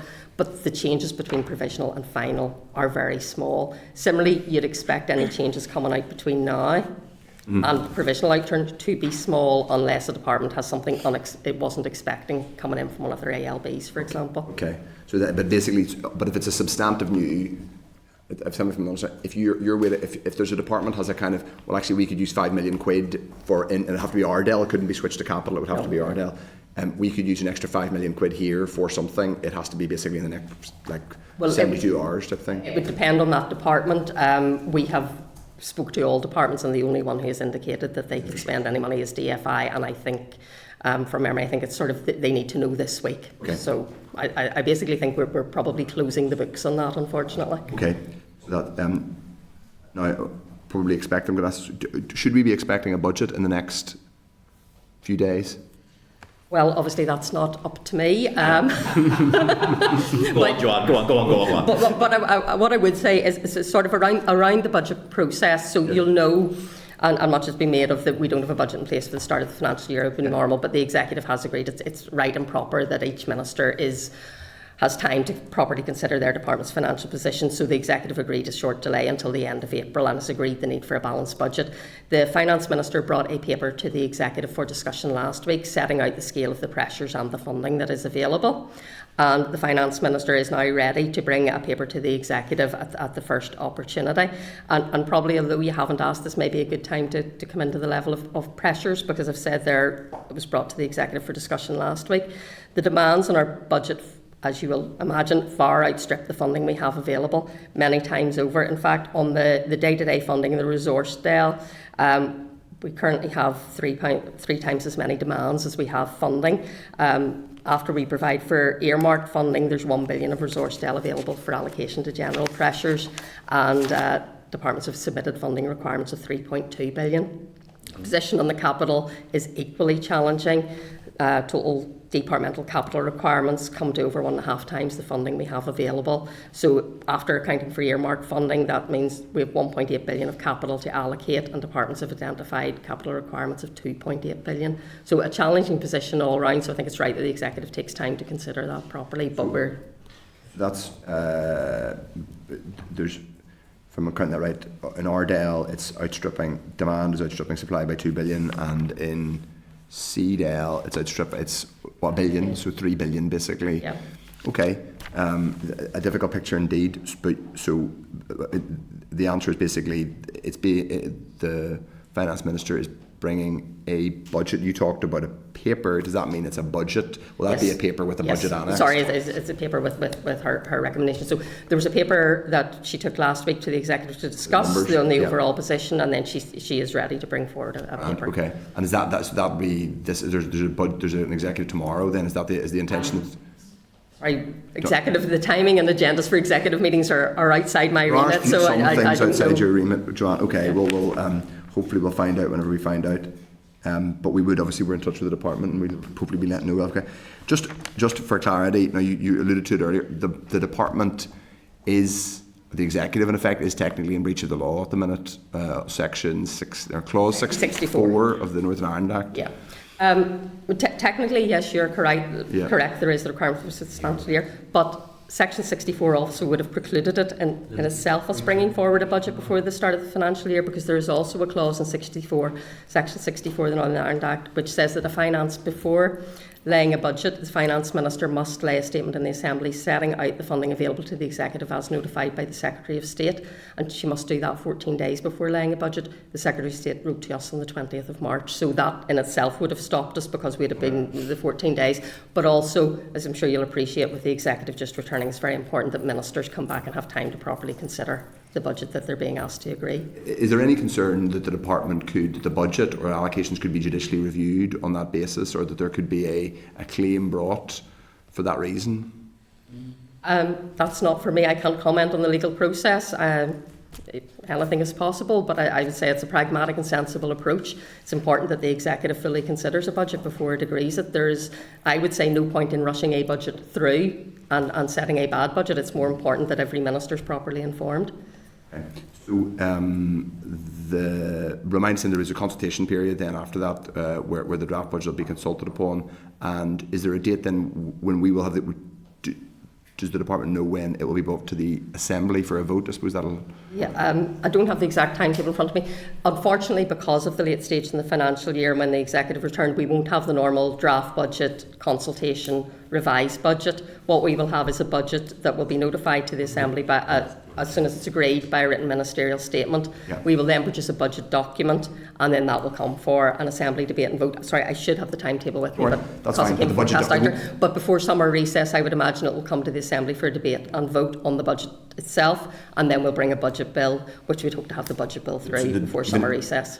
Okay, and so even once it's agreed executive, that doesn't mean that we get a document immediately. The document will take a while after that. It takes a while. Now, one final question for me is really on just understanding something which I do think is important to understand, which is around the ring fence and integrated education, and kind of how and when. Now, you may not have all the precise chronology in front of you, but I got one answer from the Finance Minister and I got another answer from the Education Minister. The Finance Minister says she told the Education Minister on the 15th of February that there was that the ring fence had come off. Sorry, the Education Minister said he was told by the Finance Minister that on the 15th of February the ring fence came off. The Finance Minister says she didn't tell executive colleagues until the 5th of March, but she also acknowledges that on the 15th of February there was a letter. That was when the letter came in from the Chief Secretary of the Treasury. So I mean, I think they're both referring to the 15th of February, but it's not entirely clear what the... but there's also in the Finance Minister's response an acknowledgement that officials were told that basically this would be one of the things where the ring fence would be lifted from in December. Is that right? It would just be helpful if we could clear that up. Yeah, I suppose a bit of an iterative process as we're working Yes. through the talks. So yes, so as part of the talks process, obviously the NIO and the Treasury had said that they were looking at providing, sort of lifting the ring fence of some of these items. And at that point in December, we would have been told that the shared education funding was one of the things which they viewed as not having been committed to particular projects, as in no contracts had been issued. Therefore, it was within scope, and I would imagine, told our colleagues in the Department for Education shortly afterwards. The Finance Minister did receive a letter from the Chief Secretary of the Treasury on the 15th of February setting out the financial package, and the 708 million would have been in that, but it did not give a breakdown of the 708 million. That came later from the Treasury. The Finance Minister asked the Chief Secretary of the Treasury specifically to provide that breakdown, which happened later, which would then have been the March date for informing. So until then it had been discussions and indications, but the formal confirmation of it only came in March. Okay, albeit the integrated schools were told they were losing this money before then the exec, which so I think there is a slight anomaly there. Okay, that's really helpful. One final point. It is true to say we've been talking a lot about ring fencing on ring fenced Dale. Once a ring fence comes off, it does not oblige that money not to be spent on that area that's ring fenced. No, with the 708 million, it was split into basically two pots when it came across as part of the financial package. 235, I think, from the top of my head, was to be used for transformation, and that is then still ring fenced because it has to go through a public sector transformation board. The remainder is not, and it's provided at 94.6 million a year for 5 years, and it's for the executive to decide how that is spent. So you're absolutely right, it's for the executive to decide how to do that. On the integrated schools, the Education Minister brought a paper to the executive asking that the 150 million that was intended for that was provided for Strual, and the executive committed to that, and the executive has done that. Okay, that's helpful. I think that's new. I'm not sure I was aware before that there was a specific executive paper on that, but perhaps others were. Okay, Deputy Chair, Diane Forsyth. Yeah, thank you, and thanks very much for the briefing. I just wondered, do you have any expectations of change between the outturn and final of a significant value? Not hopefully of a significant value. Given the late stage in the year, we'd hope that any changes will be minimal, but it's very difficult for us to say. There's also, to be fair to department, we would say we rely on information from departments. To be fair to departments, they're also relying on information from their arm's length bodies. So it's very challenging, particularly for the resource Dale, to try and land it on the button. You know, I think if we're down to 13 million and it doesn't get any worse than that, it'll be a really good outcome. So there's There's a potential for movement. I hope it won't be significant movement, and I wouldn't anticipate it being, but there's a possibility. Thank you, and I think as well, you know, the monthly outturn and how close you have been in the budget situation that we're in is certainly, you know, improve those communications. I just wondered across, you know, the different areas, can you indicate if there would be certain departments or bodies that would be more inclined to show variances than others? Is there a pattern? There's no particular pattern. Every department is slightly different in the numbers of bodies it has and the spend. There are some areas that are challenging to forecast, because you may have seen that some of the late easements have came from the executive office, and that is basically down to things like victims' pensions, which are demand-led and very hard for them to predict. So where there are demand-led areas, that becomes harder for departments to predict, and then that leads to more money being handed back unexpectedly. So that's one of the areas. But to be fair to the executive office, outside their control. No, absolutely, and I know you know, we're touching on the first section here, but I can't help but be drawn to the huge number, the 292 million. I don't know if you're coming onto that next, but I just was wanting to ask for just some clarity and detail in and around that. That's the ring-fenced resource, Dale, and particularly the DFE is a large contributor to that. No, that's sorry, I should have flagged that. That is largely student loans impairments. So the ring-fenced resource, Dale, itself is for depreciation and impairments, which are a non-cash cost. They're basically a technical accounting issue. That money cannot be spent on delivering services. It is just for the depreciation and impairments, which it says is an accounting issue.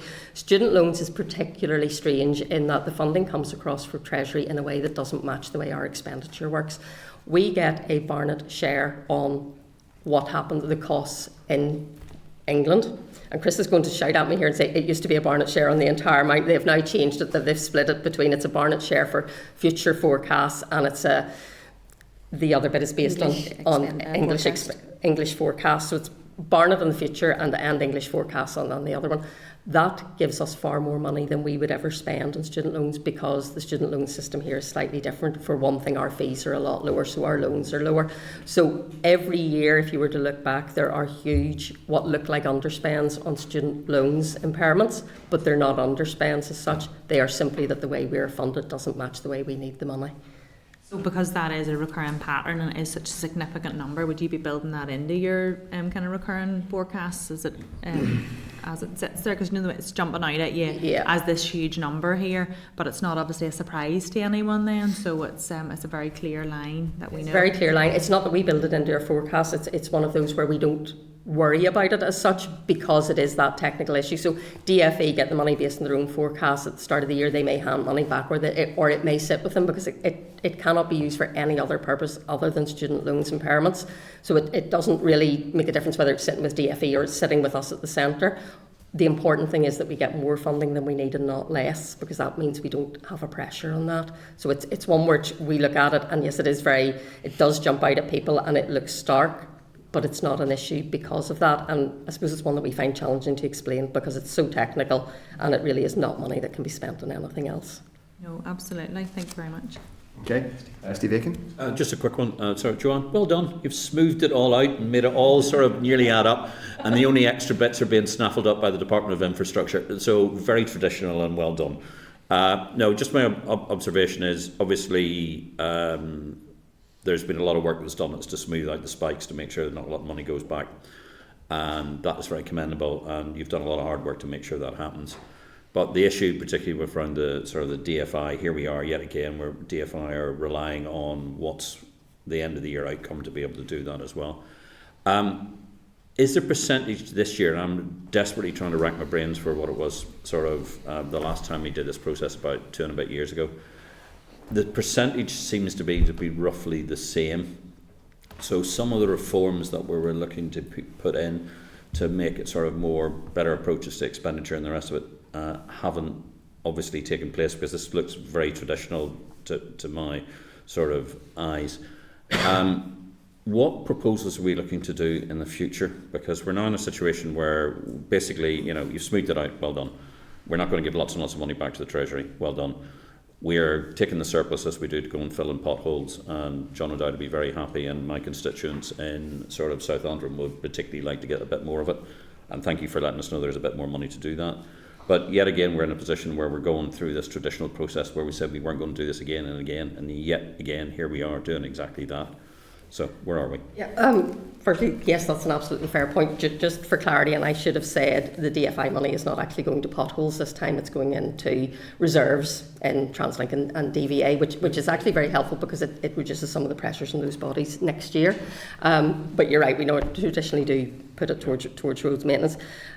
One, I would say this year has been unique with the absence of an executive and then returning with a financial package, and obviously no ministers make decisions. It has been very unique. But you're right, the problem of funding coming available at the year end is something that's been ongoing, and I think it's something that we will want to take forward. Obviously it starts with setting a budget, and then we need to look at monitoring it throughout the year. One of the difficulties we also have is the way we get our funding from Treasury, because they tend to go through the year and they have ongoing discussions with Whitehall departments, and they wrap that all up in what they call their supplementary estimates process, which often results in us getting large chunks of Barnet in sort of January, February time, which also makes it difficult. And that's one of the things we'd be trying to press the Treasury for, and I know Scotland and Wales are also pressing the Treasury. Can we look at a better way of doing that? Because it absolutely works for Whitehall departments, where Treasury keep the pressure on them throughout the year to manage their spending and manage their pressures, and then when they can't, they get topped up. But it doesn't work for devolved administration. So there's two sides to it. Can we do anything with Treasury to try and get a more manageable way of handling that? And then what can we do ourselves to make sure, one, that we try and put the funding into things properly in the budget if it was available, and then through the monitoring process, hopefully we will get better at that. And one of the things we also want to look at is, do we revert to the previous way of doing forecast outturn, which meant you can't forecast more than your budget because you're not allowed to spend more than that? Or do we keep going with the current process, which in some ways provides better information? That's something we need to discuss with the Finance Minister, but it may be that we go with the latter approach, albeit with caveats around, but you need to explain what your plan is to get back on a proper trajectory. But it might mean for more meaningful information to help us manage the position better. And just one small, with your indulgence, Chair. Just Joanne, sort of thinking about the budget at the moment, voting account takes us out to October. It's September, October, again, another one that's not an exact science, but we would still plan to have a budget bill at least introduced before summer recess, but the idea is... But again, we don't want to be in the situation where we're being asked for accelerated, but all that sort of... That was part of the reason, is to ensure that we're very keen to have the proper engagement on that. I mean, I think we still have to ask for accelerated passage just due to timescales for Royal Assent, but we certainly don't want to be running in advance of producing proper estimates in the spring supplementary estimates document. We want to do that properly. And I think when we've been engaging with the Clerk Committee, we're trying to build in 2 evidence sessions before the meetings, if the committee would like them, to try and be as... Through the chair, but... Yeah, I think that's... Okay, thanks. We're keen to try and be as helpful and transparent as we can. Sometimes circumstances work against us. But okay, cheers, thanks. I'll do my best for Humphrey. Eyebrow raise at that one. I'm sure that's always true. Jerry Carroll. Thanks, Joanne. Just this £300 million is obviously standing out, but I have a lot of questions about just understanding it. Is that money that it was expected to come through and didn't come through, or is it money that has came through? And if it did come through, where is it? Has it been returned yet? Where is it, and has it been put somewhere that does exist, or it hasn't been awarded at all? Sorry, I missed the first part of that. Which figure is it? The 286 underspent, 281 million underspent. Oh, that's on the ring fence. So yeah. that is money that we have got from the Treasury. We got actually quite a chunk of it late in the year, and it's money that can only be spent for depreciation and impairments, which are non-cash money. So there's no cash goes out the door for that. It is only basically goes through department's accounts, so it's a technical accounting issue for that. It is one of those things which is also difficult for departments to forecast because or to control, because it depends on their asset base and what their impairments are. So as you look at it on the student loans, yes, we would absolutely have been expecting there to be what looks like an underspend in that, because we are historically, I suppose, overfunded from the Treasury, and it's not often I say those words, but we get too much money from Treasury for student loans because of the different mechanisms in England and here. So if you were to look back over the last 4 or 5 years, you would see the same trajectory, so that hasn't come as a surprise. Similarly, on the ring-fenced, the bit that isn't student loans, so basically every other department apart from DFE, up until probably quite recently, we were under pressure in that area, and then we got money from Treasury in their supplementary estimates process. To rattle on a bit on this, the thing about the ring-fenced resource, Dale, is we cannot move money out of it into anything else because it's non-cash and Treasury don't want us to spend it anywhere else. But if we have a pressure on ring-fenced resource Dale, if we didn't have enough money in that category to fund our depreciation impairments, we would have to take money from our resource Dale. So it is far better to be overfunded and have too much in your ring fence than to not have enough, because if you didn't have enough, you would end up taking money from services to put into this technical accounting issue. Some clarity, some Sorry, some okay, appreciate it. Some more confusion, but Okay, Jerry, summarise that for us. I'll come back to you.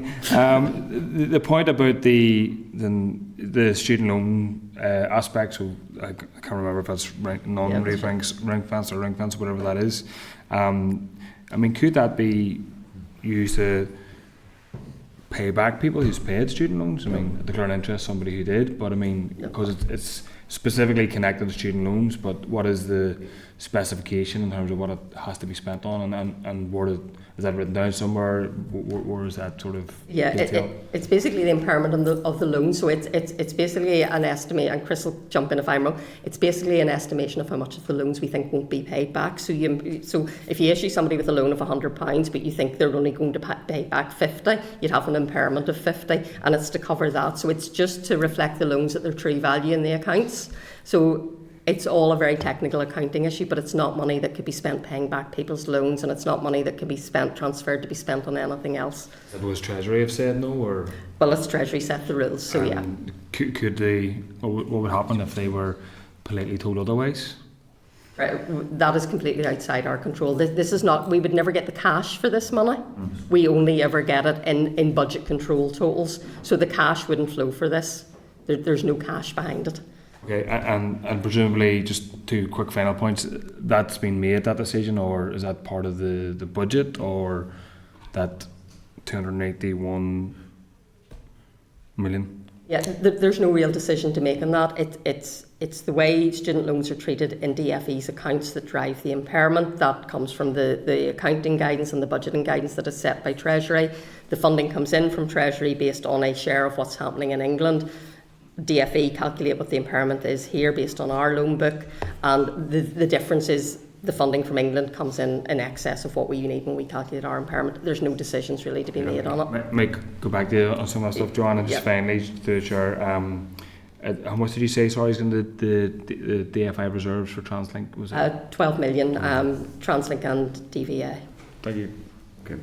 We're saying that because it is a financial transaction, in that it's not it's accounted for effectively as a loan, or what is projected to be an unspent loan, or an implied subsidy, I think they sometimes call it. Yes, so the student loans, yeah. Okay. Can I ask? Yes, we'll put you on to the list, Paul, but next is Nicola Brogan. Thanks, Chair, and thanks, three of you, for your update. I just want to ask about the budget. I mentioned just quickly there, Joanne. Could you just go through the figures again, in case I picked them up wrong, of what you expect? Yeah, we have now. I'm talking about the figures after we take kind of ring fence things. For example, we get a big chunk of money across for farm payments from Treasury, which has to go to DARE for farm payments. So once we take account of things like that, we've £1 billion of funding basically available to be allocated to general pressures on the resource side. And we have received departments have identified 3.2 billion of things they would like to be funded. Okay, that's what I had down here. Yeah. So have you had conversations with the British government about this, or with Treasury? And maybe this is for the Minister, not for yourself, but I know there's been negotiations about assessing the level of need and increasing that. Have you maybe got an update on that there, and have the British government are they understanding the pressures? That's a third of the money we actually need that's available.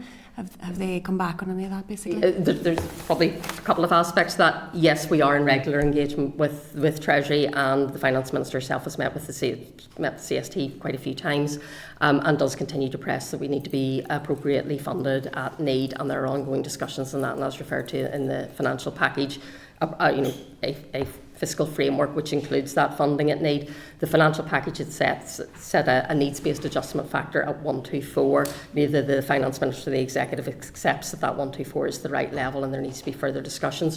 Where we are for this budget is we are working within, I suppose, the control of that financial package, which provides us with the top-up money, the 520 from the financial package plus the share of the 708, and additional funding for health, where the funding we have available is actually above 124.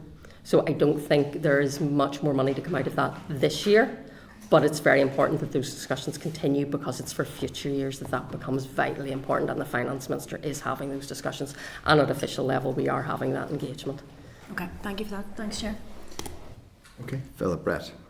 Thank you very much. Just wanted to check, just in relation to the final allocations then, that the Minister informed us about last week. There is a substantial underspend within the substantial in the scheme of the reallocation of the money that was there. The biggest one was victims' payments from the Executive Office. That was 3.5. Is that for victims' pension or? That is victims' pensions, yes, and as I said earlier, that's because of the demand-led nature of that. So obviously they get a budget at the start of the year, but that's based on forecast and it's demand-led, and as they go through the year, then obviously it doesn't always pan out that way. Not a point for you, and it's something that I'll take up with the Department of Justice, I assume, as they administer the scheme on behalf of the Executive. But when we have constituents who are waiting months and months, years and years to have their application assessed, for this organisation to then return 3.5 million, which they could have been using to speed up applications and resource, is hugely disappointing. But again, an issue that I can take up separately with that. In relation, there was then some coverage in the media last week about an allocation made by the Department for Justice to the Policing Board of £205,000 that the Policing Board had not asked for, had arrived in their bank account and then had to be sent back again. Are you? I'm afraid I have no details on that at all. Okay. You seem to be better informed than I am on that one. That's right. No, that's fine. And then the TransLink in relation to Jerry, what did you say was going into TransLink reserves? 12. So it's on top of anything that's in. So in the reallocations there from last week, TransLink got 3.1, and this is on top of that. It's not all TransLink, it's TransLink and DVA, and I don't know what way it's been split. I haven't got that detail. So yeah. So it's not 12 million for TransLink? No, it's 12 million on top of that. Okay. 3. Yes, sorry. The 12 million is the latest based on department's forecasts. Okay. No, that's all I have, Chair. Thank you. Okay, Paul Frew. Thank you. And this might just be terminology, but it says in the paper that the department with the most significant forecast variance at the beginning of the year was DFI at 21.3%. Now, is that beginning of the year? Is that a financial year or January or December?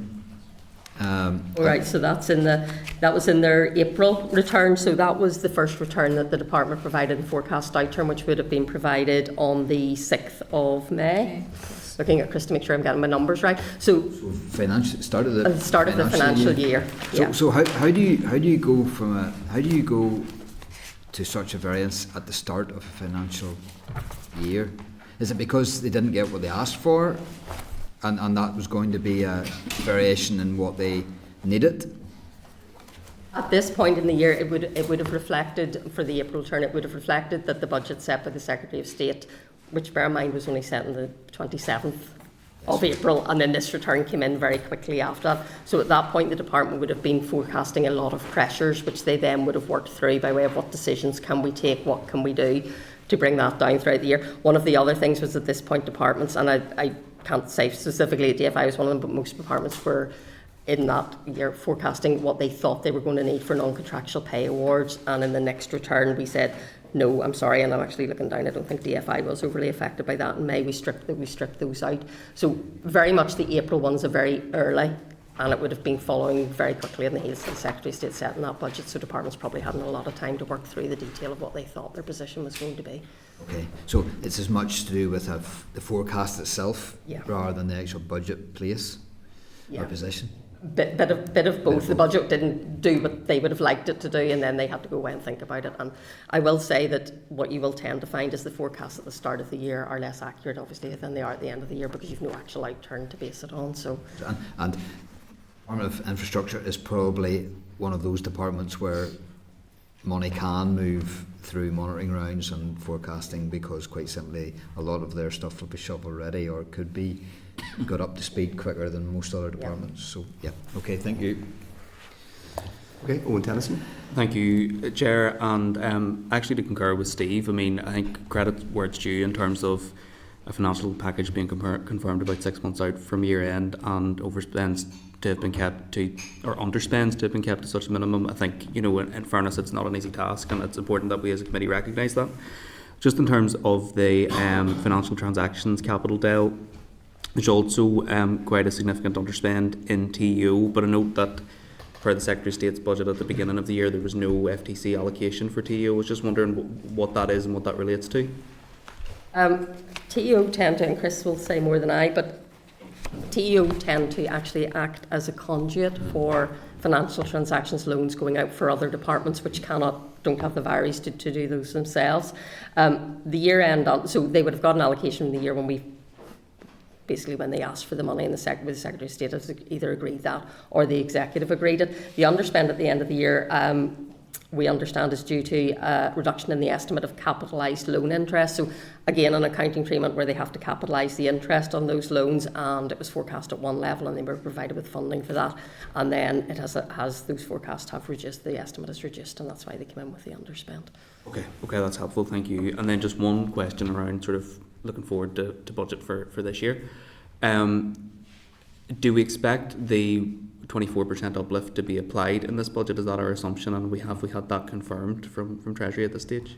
Yeah, our Minister pushed the CST on that, and the CST did say yes. So yes, we would expect it to apply to any Barnett consequentials we get for 24-25. So far, the only Barnett consequentials we've got was in the spring budget. It wasn't applied at that point because Treasury wanted a chance to work through methodology with us. We're working through that at the minute, and we hope to have that in place very soon. Perfect, thank you. So any further Barnets, which would mean there will be possibly a CSR maybe later this year. You would expect the Barnet to be worked. But in addition, the Barnet, you'd expect the 124 from the spring budget. Yeah. So are you factoring the 124 into your budget plans for 24-25?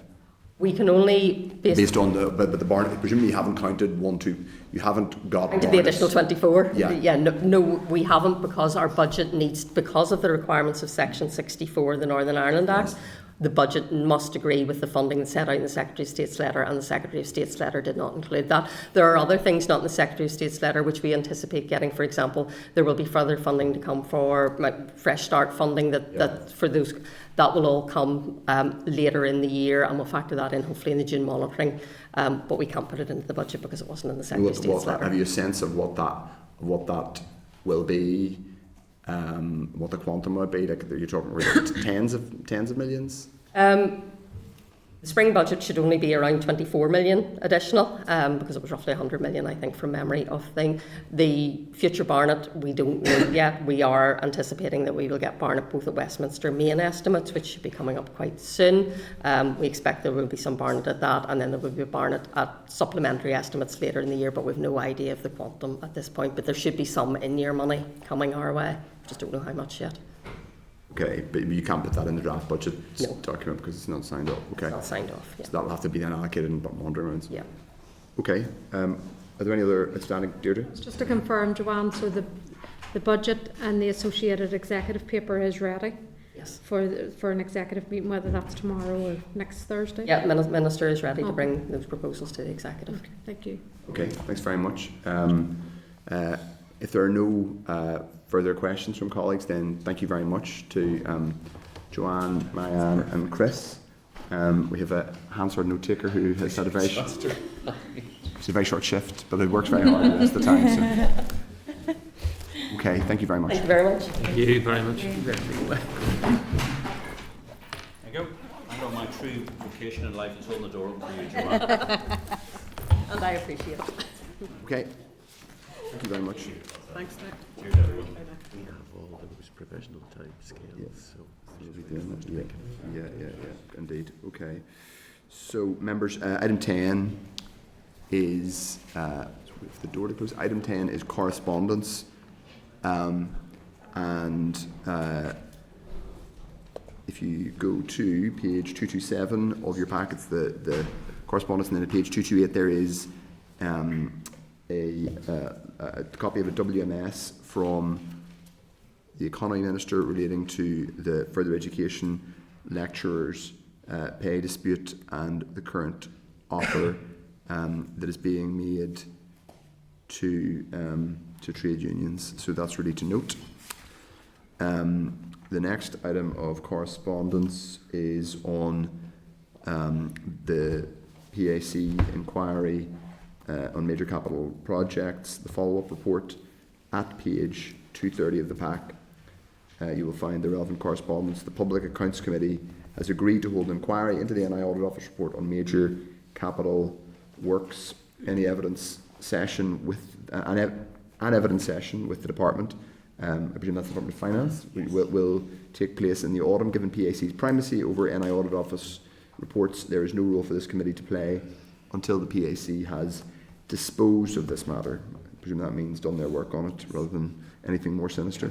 However, the committee may wish to be appraised of the PAC's work in this regard. I'm sure it would be useful. So if members are happy enough to note that at this point. Just, Chair, obviously one of our interests has always been on public procurement and where that sits. So maybe a note to the PAC that if there's anything that comes out from their initial investigation, particularly in public procurement, it might be worth us sort of getting a heads up on. Yes, indeed. I think I was on the PAC from memory when they did you were, weren't you, previously for a while. I can't remember, but I certainly was on it. But I think some of the discussions, there were some discussions on this whenever initially. But the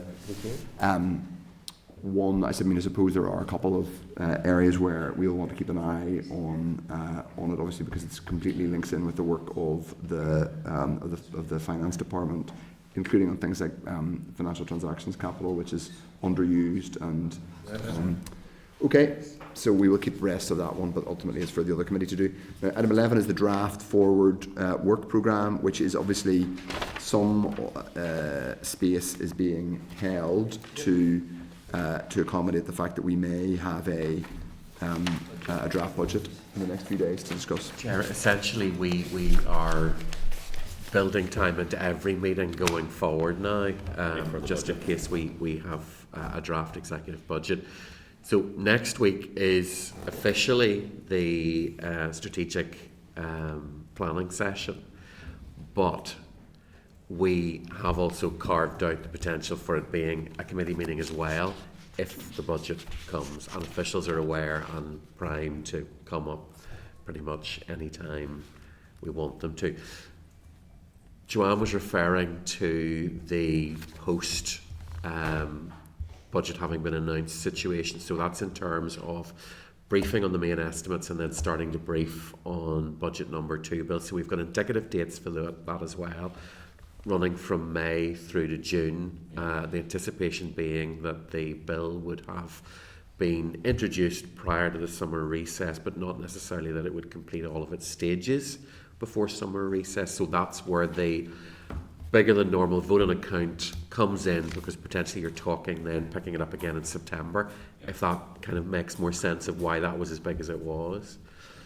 Chair, apologies, I have to head on, but thank you very much. No problem. Thank you very much. Okay, so we will have that time is held on the strategic planning session. I mean, that doesn't obviously need to take up all of our time next week. It's not a... Next week's is slightly more light touch than it'll be when we do it again in September. So this is more gathering together where we are so far and just trying to set directions as to where the committee will want to go with legacy issues, with the executive restoration package settlement and so on, and potentially starting to map out visits and inquiries for the rest of the mandate. Good. I'm keen that we use it to kind of get solid outcomes and people have a proper discussion, but we I think that sometimes, I don't know about others, but people feel breakout groups and flip charts can kind of strike you with cold sweat. So we're still in the room. We're still in the room. This is a serious discussion. As unexotic as it can possibly be. But so people can be, it's a proper